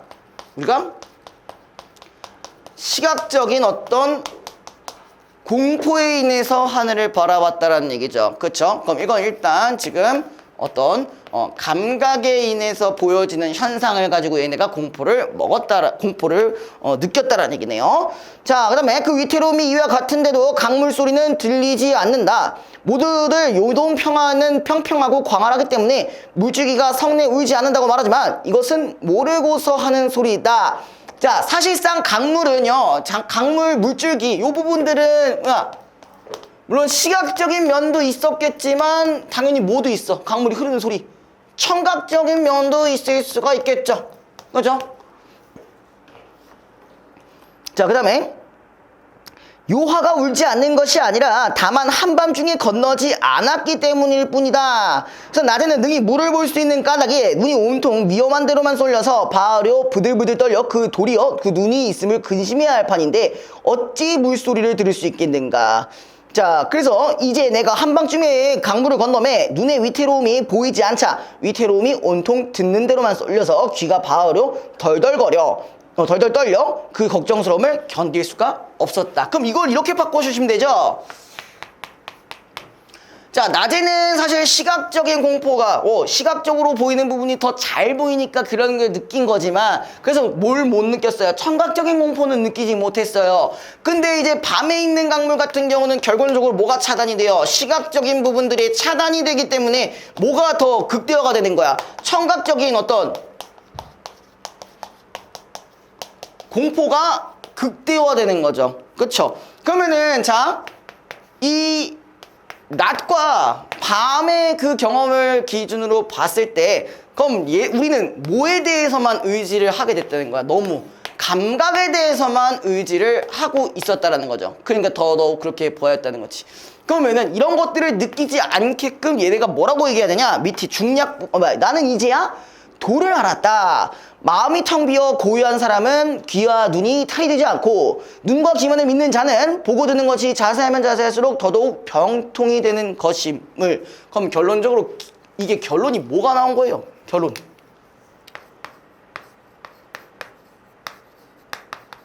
마음을 먹기에 따라 달라진다는 얘기겠죠. 그죠? 내가 마음에 대한 어떤 걱정이 없다면은 이런 것들이 들리지 않을 거고, 근데 내가 감각적으로만 계속 의지를 하게 된다면은 이런 것들을 통해 더 공포스러울 수 있다는 거죠. 그쵸? 그러면 여기는, 자, 요 부분과 요 부분, 요 마음을 먹는 부분이랑 뭐가 드러난 거예요? 대비가 드러났죠. 그쵸? 그 다음에 또 예시도 당연히 드러났고요. 그죠? 그 다음에 낮과 밤에 대한 얘기도 이렇게 쭉쭉 했었고, 요 두 가지 정도로 생각을 해주시면 되겠네요. 그리고 여기서부터 이제 뭐가 드러났어요?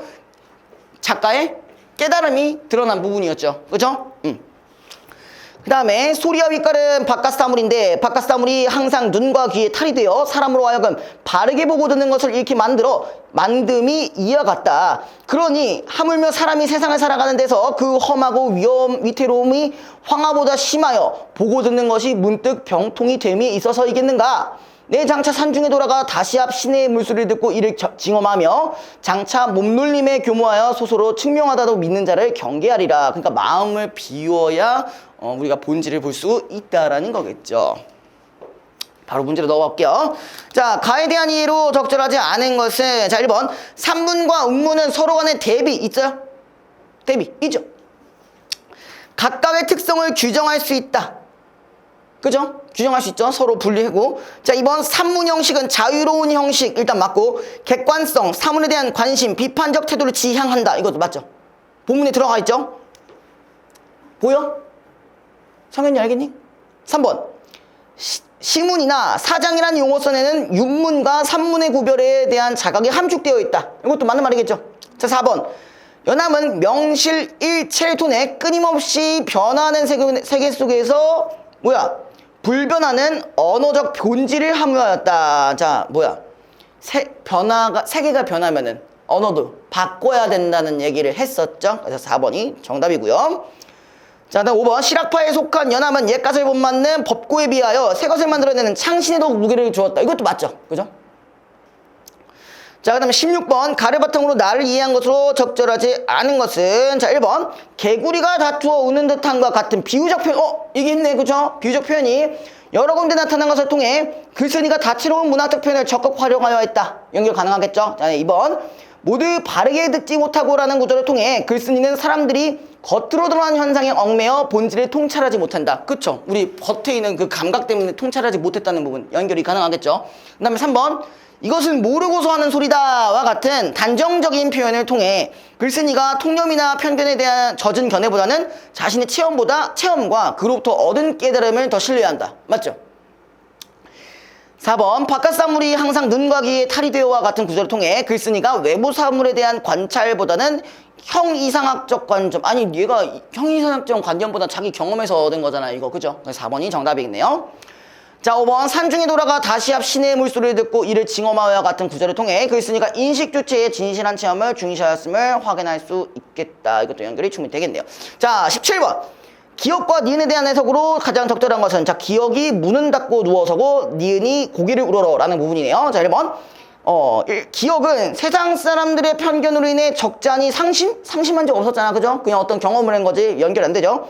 자, 2번 니은은 대자연의 위력적인 모습 앞에서 초월적인 존재 없잖아. 그죠? 초월적인 존재 없으니까 넘어가시면 되고요. 자, 기억은 청각적 자극에 신경을 집중하기 위한 행동. 맞죠? 감정에 따라 달라진다고 했잖아. 니은은 시각적 자극에서 신경을 끊으려는 행동. 근데 여기는 그치 맞죠? 그 고개를 울어 보는 게 이것 때문에 그런 거잖아.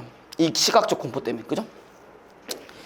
자, 그 다음에 18번 A에 대한 설명. 그러니까 깨달음에 대한 설명으로 적절한 겁니다. 그죠? 상현이 아까 그 찾았어? 괜찮아? 자, 적절한 것은 자 이제야라는 말에는 깨달음의 시기가 늦어 아무 쓸모가 없다. 지금이라도 쓸모 있다고 했잖아요. 그죠? 2번 도라는 말에는 자신의 깨달음에 대한 긍정적 평가. 우리 딱 맞는 것 같네요. 그죠? 2번이 정답입니다. 여기까지 하시고요. 잠깐 쉬었다가 진행할게요. 자, 1950년대 후반까지 할리우드 영화 산업에서 주류는 자 일단 할리우드 영화가 나왔어요.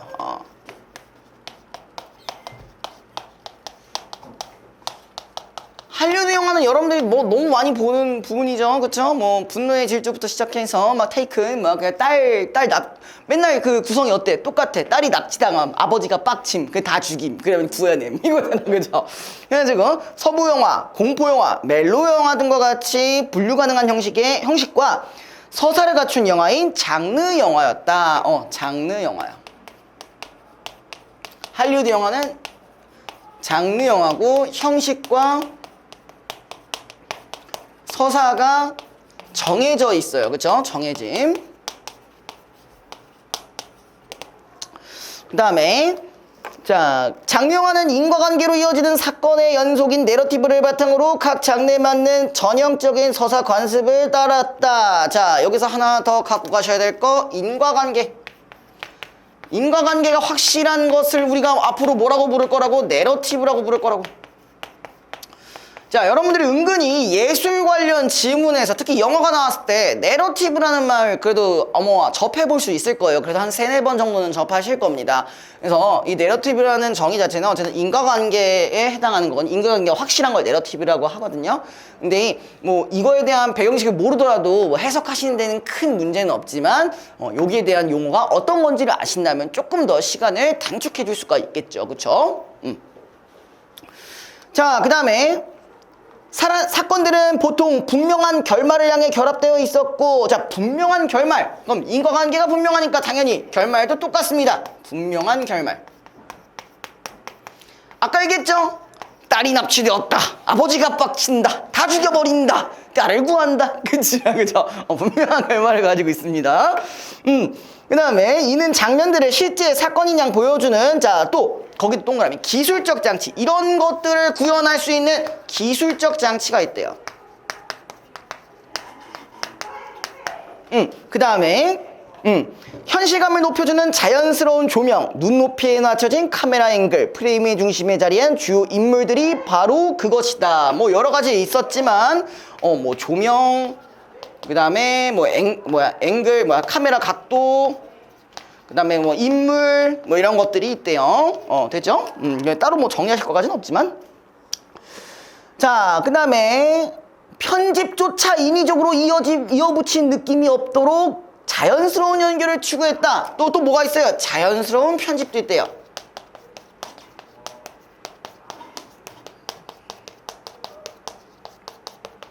자, 그 다음에 그 결과 관객은 감독의 의도 동그라미, 자, 의도 동그라미, 스크린 안에서 벌어지는 일들이 현실 그대로라는 환상. 이거를 통해서 뭐냐? 자, 관객들은 현실을, 그러니까 환상적인 것들을 현실처럼 느낀다고 하는 거죠. 그쵸? 이거랑 별 다를 게 없다고 생각하고 있어요. 그죠? 이는 현실에서 이루기 힘든 욕망을 충족시키는 효과를 갖는다. 자, 어떤 욕망을 충족시키는 효과도 있대요.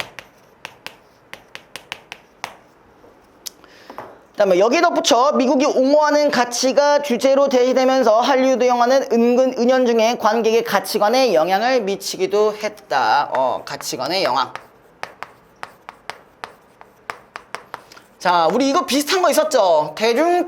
대중예술이 어떤 대중들한테 영향을 끼치게 할 수 있다. 이거 어디서 많이 들어봤죠? 뭐였어요? 작년 9월 모의고사에 나온 아도르노. 그거였어요. 그쵸? 아도르노의 예술관, 그 얘기 있었죠? 자, 근데 이제 이러한 할리우드 제작 시스템을 부정하는 움직임을 했어. 그럼 앞으로 뭐가 나온다? 이거랑 반대되는 친구가 나온다. 반대되는 친구가 나온다. 1950년대 후반 들어 나타났다. 당시 미국에서는 경제적으로 성장의 한계가 드러나고, 자, 여기에 대한 배경이 있었네요. 그쵸? 경제 한계, 경제 성장의 한계가 있었고요. 그 다음에 또 뭐가 있었냐? 정치적으로 다양한 저항운동이 일어나고 있었다. 저항운동. 이런 것들을 배경으로 하고 있고요. 그 다음에 또 이는 애국주의에 기반을 둔 미국의 가치관이 흔들리기 시작했음을 의미한다. 자, 가치관에 혼란이 생각나기 시작했다가 여기까지가 어떤 다른 영화가 나오게 된 배경이라고 보시면 되겠죠. 그쵸? 자, 그 다음에 뉴욕에서 활동했던 존 카사베츠, 요나스 메카스 등의 청년 감독들은 이러한 가치관의 혼돈을 그들의 영화에 담았는데, 할리우드 제작 시스템으로부터 재정적으로 무엇보다 제작 기법면에서 벗어난 이들 감독의 영화들, 자, 제작 기법면에서 벗어났다는 얘기는 뭐야? 요런 부분들에서 완전히 반대된다라는 얘기겠죠. 그죠? 자, 이걸 우리가 앞으로 뭐라고 한다고요? 뉴 아메리칸 시네마라 불렀다. 자, 앞으로 요거는 뭐야? 이 다음에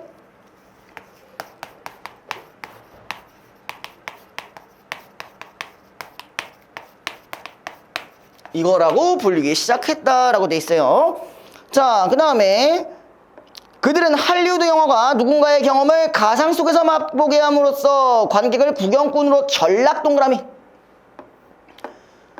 자, 이거 아도르노랑 상당히 비슷한 내용이죠. 그쵸? 전락시키고 있다고 비판하여 관객 스스로 통찰력과 직관. 자, 여기서는 그러니까 환상을 현실처럼 느꼈다고 했다면은, 자, 여기 같은 경우는 우리가 이 관객들이 통찰과 뭘 해야 된다고? 직관이라고 되어 있죠? 맞죠?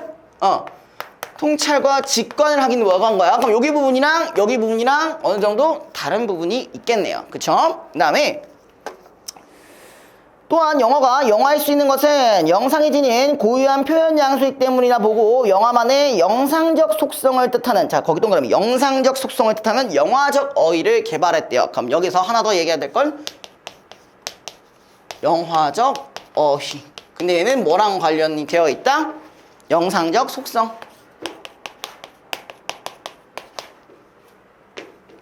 자, 그 다음에 이제부터 이제 뭐가 나오냐, 그 예시가 나오겠죠. 존 카사베츠는 그림자들에서 가치관의 혼돈을 겪으며 그림자처럼 부여하는 인물들의 모습을 자신만의 영화적 어휘로 표현하였다. 자, 시나리오 없이 제작된 이 영화는 오로지 출연자의 즉흥적인 모습. 자, 여기 뭐가 중요하겠어?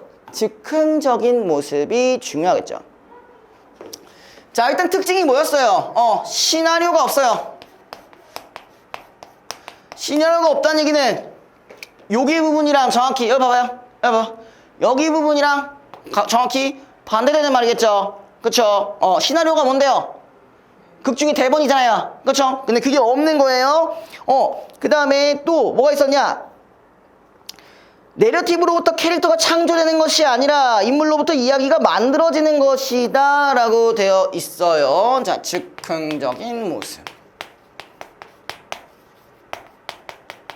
그러면서 그 밑에 뭐라고 되어 있냐면은, 자, 배우는 현실 속의 인물. 자,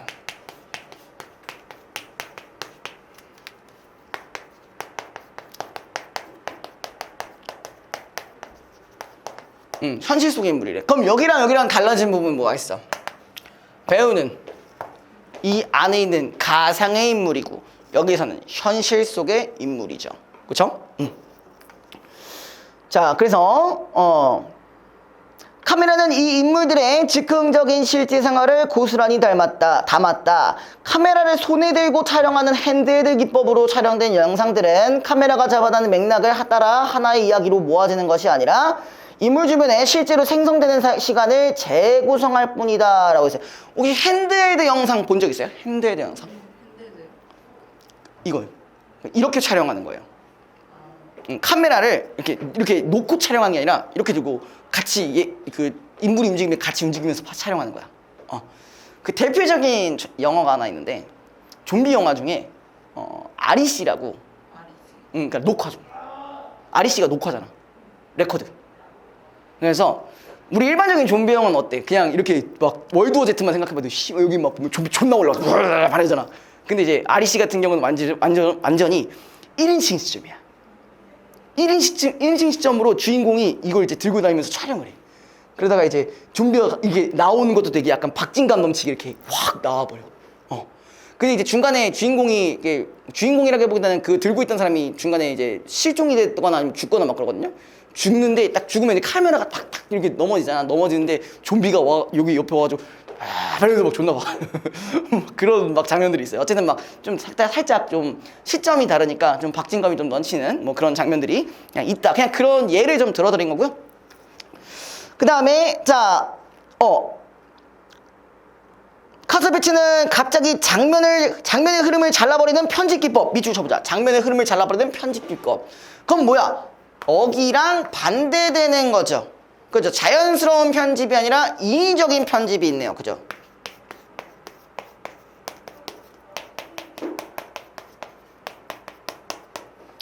인위적인 편집이 있고요. 그 다음에 또 설명이 필요한 부분에서 설명을 생략하고 도입부는 물론 결말까지도 필요 없는 상태로 만들어보다. 결말도 없어요. 자, 예컨대 여주인공 렐리아가 토니와의 사랑이 위태로워질 것을 예감하고 허공을 응시하는 장면에서 화면은, 자, 거기 동그라미, 갑자기 아프리카 토속 가면으로 바뀐다. 자, 근데 가면의 등장은 어떤 상징적인 의미를 제시하는 것이 아니라 동그라미. 그저 사건의 흐름을 맥없이 끊을 뿐이다 라고 돼 있어요. 어떤 특정한 장치가 있는 것이 전혀 아닙니다. 여기서 관계는 내러티브에 따라 사건을 쫓아가는 것이 아니라 자 거기 동그라미 자신의 상상력으로만으로 영화를 마주하는데 이것이 바로 카사베츠의 의도 동그라미. 자 자신의 상상력 밑줄 쳐주시고 카사베츠의 의도 동그라미. 자 이걸 뒤에도 나와 있지만 미리 얘기를 해주자면요 자신의 상상력으로 봐야 된다는 그 의도가 있었잖아요. 그게 영화적 어휘입니다. 그게 영화적 어휘예요. 영상의 속성이라 했잖아. 그죠? 교차하는 순간들의 우연적 전개로 삶이 구성된다는 그의 생각이 그만의 영화적 어휘로 구현된 것이기도 했다. 그럼 한마디로 이 영화에 나오는 감독의 의도가 뭐가 된다는 거예요? 영화적 어휘라는 거예요. 근데 여기서 다시 한번 정리를 해자면은 이 감독의 의도는 뭐였다고요? 관객이 스스로 상상하는 걸 의도로 뒀기 때문에 이 부분이 여기랑 연결이 된다는 거예요. 이해됐어요? 자, 그래서 카사베츠의 영화는 시나리오 중심의 허구적 영화 만들기에 의존했던 기존 영화. 자, 허구적 영화가 그럼 여기가 할리우드 영화가 허구적이란 얘기죠. 허구적이란 얘기고 그 다음에 그의 시도는 비평가들의 극찬을 받았지만 대중에게 큰 영향을 행사하지는 못했다. 그럼 뭐야?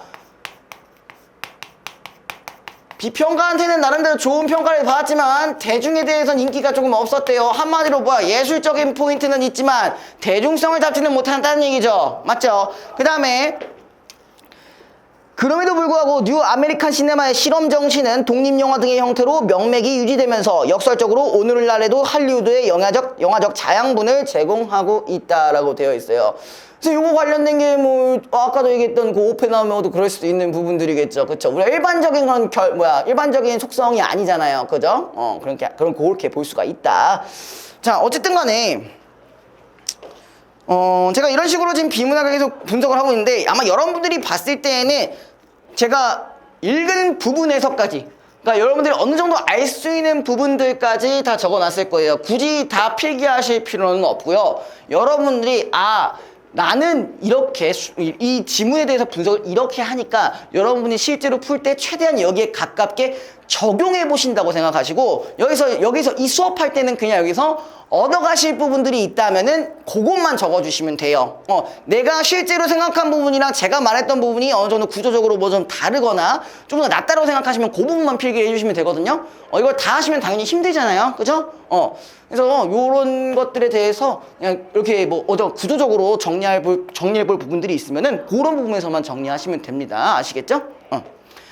자, 그 다음에 어쨌든 간에 우리가 이걸 이제 실제로 문제를 적용할 거잖아요. 그쵸? 문제로 적용하는데 적용했을 때는 우리가 여기에 있던 분석했던 부분들을 보시고 요걸 기준으로 문제를 저랑 수업할 때는 이렇게 하시면 되고 실제로 하실 때는 최대한 이 방법을 적용해 보면서 해보시면 되는 거예요. 물론 여러분들의 그 단어라든지 여러분들의 생각으로 다시 재구성하시면 됩니다. 자, 문제로 넘어볼게요. 자, 13번. 위클에 대한 이해로 적절하지 않은 것은 자, 1번. 할리우드 영화는 욕망을 충족시켜줄 뿐만 아니라 일단 욕망 충족 있죠? 어디 있어? 여기 있잖아요. 그죠? 여기 있고 그 다음에 관객의 가치관에 가치관에 영향을 주고 있겠다. 1번 문제, 1번 선지 그대로 나왔죠. 그 다음에 2번. 자, 관객들은 익숙한 서사관습에 따라 구성된다면 자, 서사관습 밑줄. 이거 뭐예요? 할리우드 영화죠? 구성된 화면에서 그것이 현실 그대로라는 환상. 현실 그대로라는 환상. 연결되죠. 그 다음에 3번. 장르에 맞는 전형적인 사건 전개를 따르는 장르 영화가 뭐야? 헐리우드죠? 그러면 뭐야? 결말이 분명하게 마무리. 분명한 결말. 연결되죠. 그죠? 4번. 할리우드 제작 시스템을 부정했던 감독들. 여기죠? 여기고 장르 영화의 제작 기법에서 벗어나 당대의 가치관 혼돈을 카메라에 담았다. 연결되죠. 네, 5번. 영화를 통해 누군가의 경험을 가상적으로 체험해본 관객들은 자, 가상적으로 체험해본 관객들이 누구야? 할리우드이죠. 근데 뭐야? 자신의 통찰력과 직관 어디 있어? 자신의 통찰력과 직관 여기 있네. 그죠? 이거랑 이거 자체가 지금 모순이죠. 그죠? 우리가 굳이 많은 내용들을 읽으실 필요가 없죠. 요거 기준으로 그냥 비교만 하시면 되는 거지. 그지? 그럼 끝났습니다. 답은 5번이에요. 자, 4번 기억과 니은에 대한 설명. 기억이 내러티브, 니은이 영화적 어휘예요. 그냥 말 그대로 기억은 여기, 니은은 역에 대한 설명. 그죠? 자, 1번 기억과 니은은 모두 관객의 감상 과정에 감독의 의도가 영향을 미치도록 하는 장치다. 일단 여기는 확실히 감독의 의도라는 거 알고 있었죠? 그죠? 그 다음에 여기에 내러티브 같은 경우도 뭐예요? 얘네들이 현실을 환상으로 느끼고 욕망을 충족하고 가치관 영향을 느낄 수 있게, 영향을 받을 수 있게끔 만든 거니까 이게 정답이에요.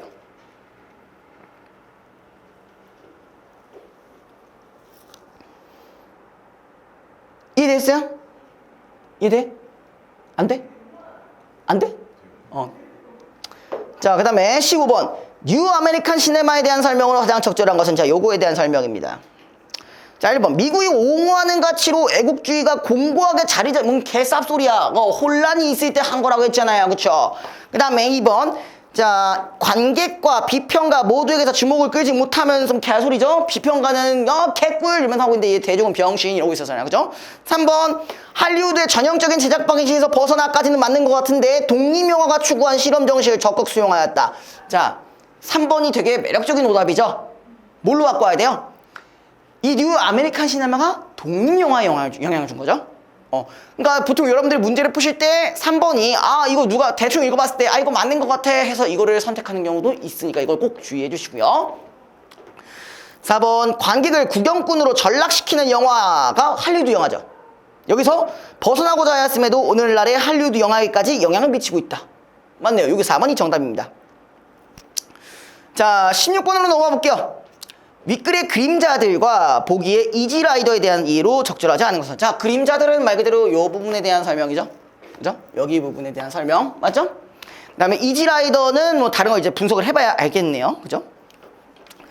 자, 뉴 아메리칸 시네마의 뒤에요. 중장한 뉴 할리우드 시네마는 할리우드 제작 시스템에 의존했으나 전형적인 서사 관습에서 벗어나 감독의 독창적인 영화적 어휘를 적극 활용한 영화를 말한다. 자, 이미 여기서 이 이지라이더에 대한 분석 끝났어요. 뭐야? 자,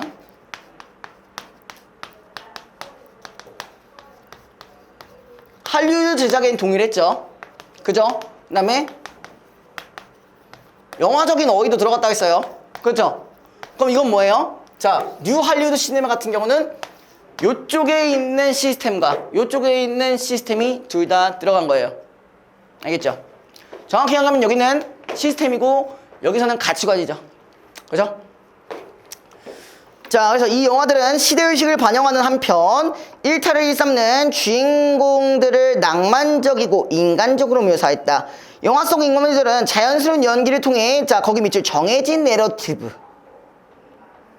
녹아들었고 그러한 모습은 대중적 인기와 흥행으로 이루어졌는데 대표적인 흥행작인 이지라이더는 자유를 쫓는 두 여행자의 눈에 비친 미국의 부조리한 현실을 무서워했다. 미국의 부조리한 현실, 여기 부분에 해당하는 거겠죠. 그죠? 이 영화의 감독은 로그막, 히피, 공동체 등 청년 문화를 소재로 반영하면서 연속성 있는 흐름을 깨는 점프컷. 잠깐만, 거기 밑줄. 거기 뭐야? 편집 기법이 좀 자연스럽지 않죠? 그죠?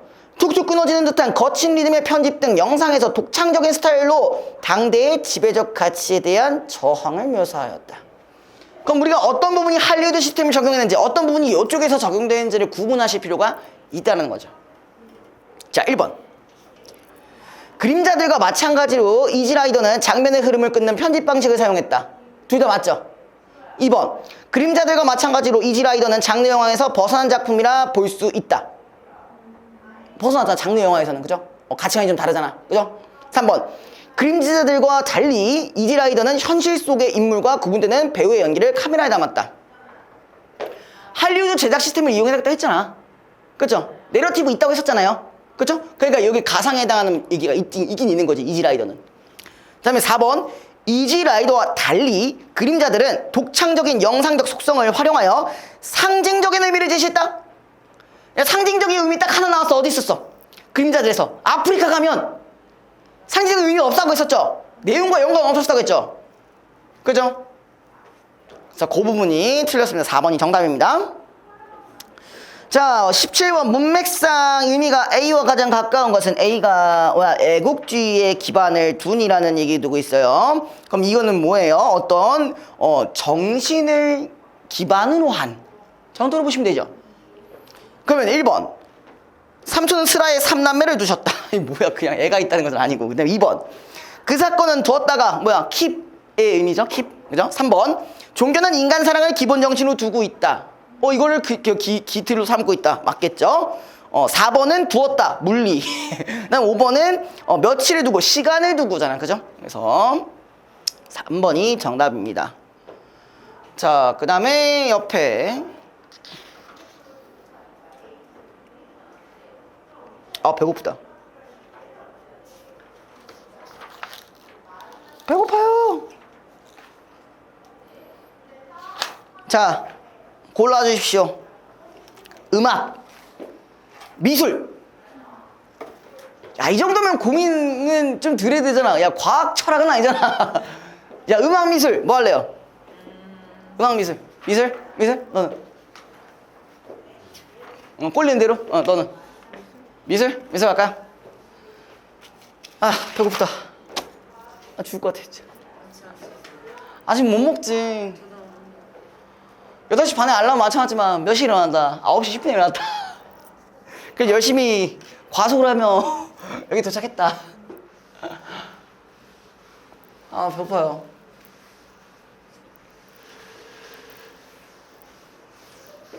넌 밥 먹고 와서 나머지 것들 시험지 가져왔지? 아, 이제 진짜 가난한 데 있지? 여기 이거 자체도, 그지? 그거 해.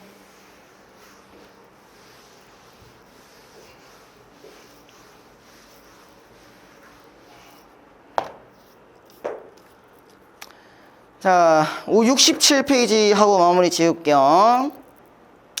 자, 이거 어디서 많이 들어봤죠? 김홍도 아저씨 들어봤을 겁니다. 우리 근데 김홍도라는 사람은 뭘로 유명한 사람이에요? 풍속화로 유명한 사람이죠? 그 대표적으로 씨름, 그 다음에 훈장, 그 애 존나 이러면서 혼나고 있는 그 있잖아. 그거 유명하죠? 자, 단원 김홍도라 하면은 사람들은 되게 뛰어난 풍속화가로만 알고 있다. 하지만 풍속화는 김홍도가 이룩한 예술 세계의 극히 일부분에 불과하다. 단원 김홍도가 평생 동안 일군 예술 세계는 그 누구도 따라붙기 어려울 만큼 방대하고 다양한 것이다. 그럼 다양하다는 얘기를 하고 있는데요. 그죠? 산수, 인물, 도석, 불화, 화조, 풍속 등 모든 장르에 무소불능하였고 그 모든 걸 다 섭렵했대요. 그 다음에 특히 풍속화는 물론 산수화, 기록화에서 뛰어난 작품을 남겼다. 앞으로 뭐가 나오겠다? 산수화와 기록화에 대한 얘기가 나오겠다. 그가 다양한 장르를 섭렵할 수 있었던 것은 대상을 실감나게 그려내는 묘사력과 사물을 화폭에 재창조해내는 구성력이 탁월했기 때문이다. 그럼 얘랑 관련된 거 두 가지.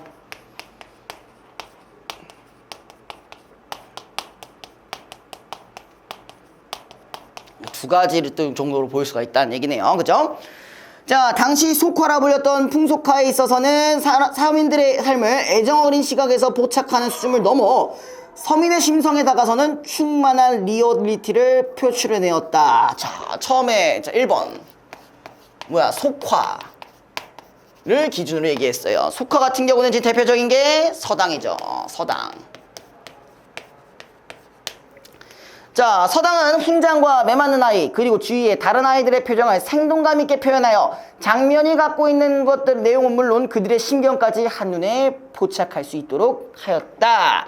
자, 그러니까 지금 뭐가 있는 거예요? 우리가 실감나게 표현된 것도 있지만 플러스 심리묘사까지 했다는 거예요. 뭘 통해서? 그림을 통해서. 이해됐어요? 그래서 여기 풍속화는 이런 정도로만 정리해 주시면 되고요. 자, 또한 산수화에서 자, 두 번째. 자, 산수화에서는 실경의 박진감을 버리지 않으면서도 꼭 실경에 얽매이지 않는 조성의 시정 어린 세계를 보여주었다. 그래서 병진년 화첩 중 단형 8경의 하나인 사이남을 그린 산수화에도 자 여기서는 사이남을 그린 부분이고요. 그 여기 같은 경우는 뭐라고 돼 있어요? 산수화에도 그의 특징이 잘 나타나는데 치밀함과 섬세한 대신이라고 했어요. 그럼 얘는 뭐랑은 상관이 없어요.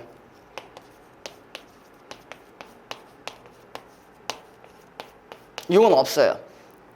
대신에 과감한 생략과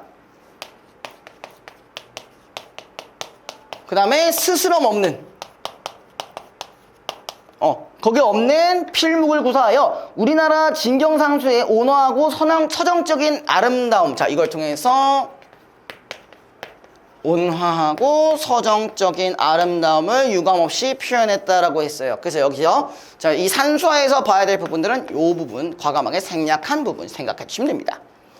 자, 그 다음에 김홍도의 책임 아래 그려진 기록화 자, 세 번째 기록화도 있습니다.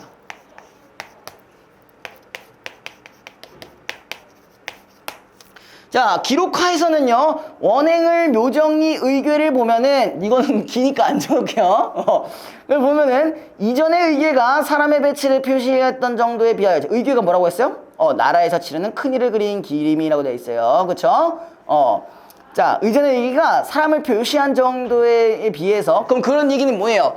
묘사만 있는 것이 아니라는 거예요. 묘사만 있는 것이 아니고요. 그 다음에 뭐가 있냐? 이 의궤는 김홍도의 화품을 담아서 인물들을 해학적으로 묘사해요. 자,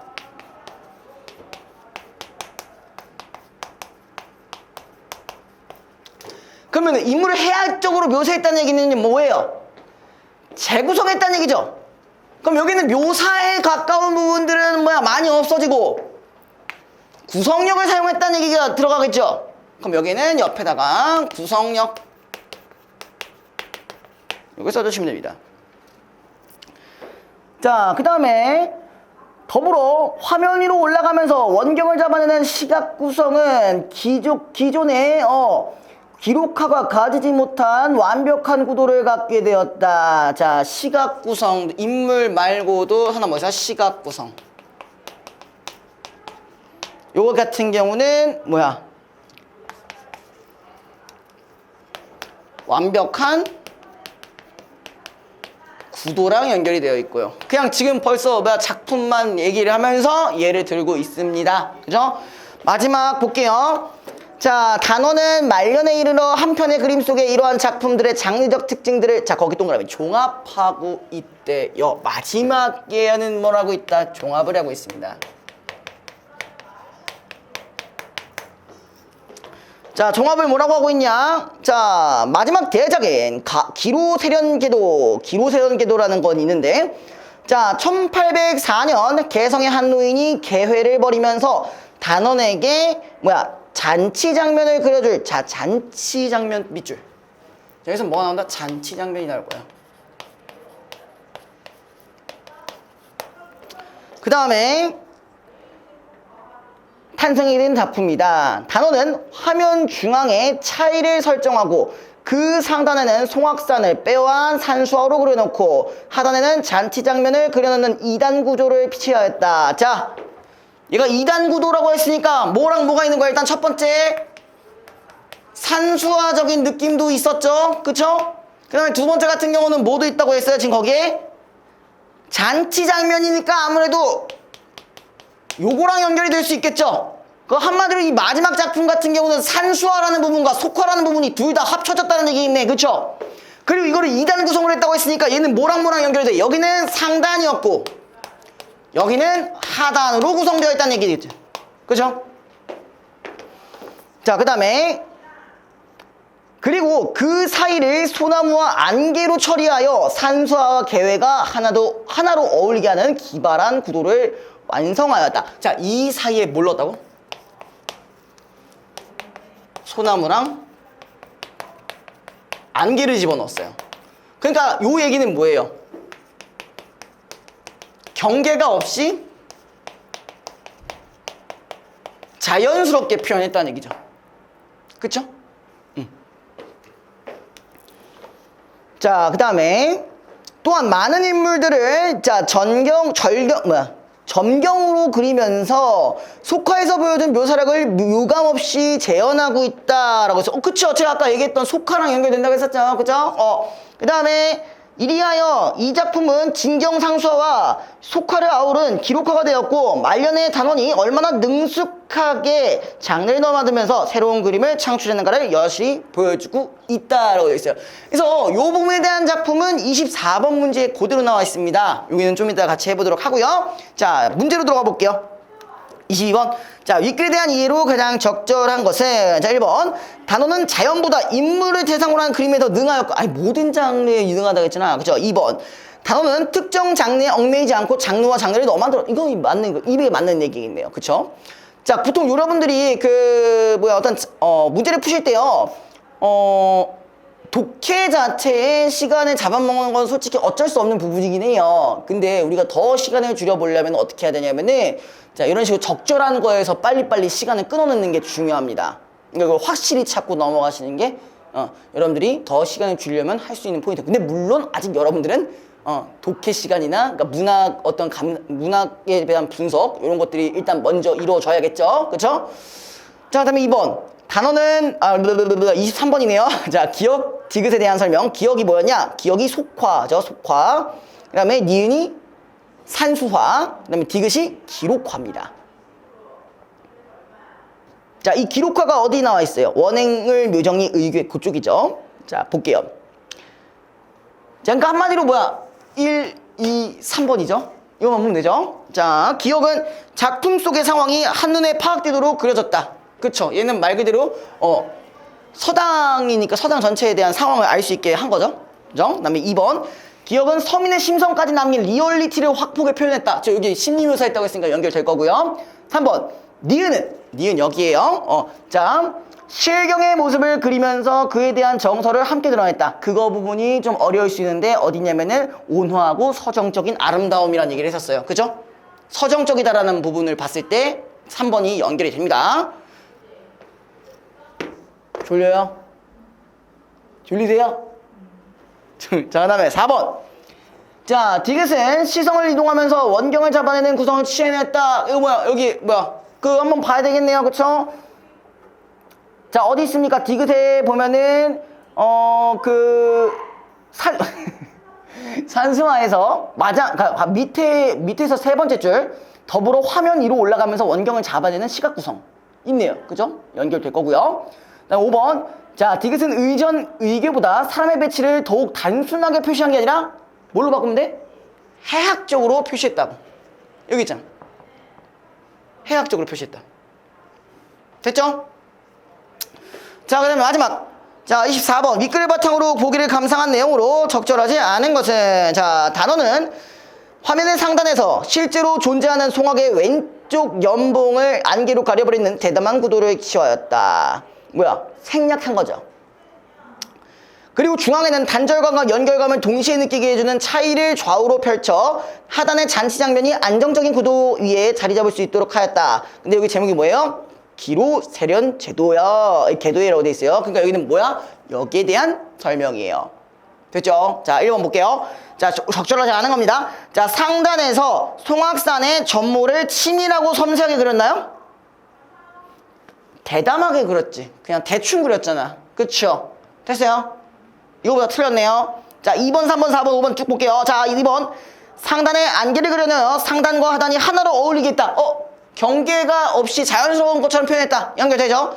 3번. 중앙에 차이를 설정하여 상단과 하단이 자연스럽게 나오도록 하였다. 이것도 아까 연결되죠? 4번. 하단에서 계획에 참석한 인물들을 점경으로 드러내면서 생동감 있게 묘사했다. 여기 있었죠? 그쵸? 5번. 상단과 하단이 어우러져 한 폭의 그림에서 상수화와 풍속화를 다 볼 수 있다라고 했었기 때문에 답은 1번이 됩니다.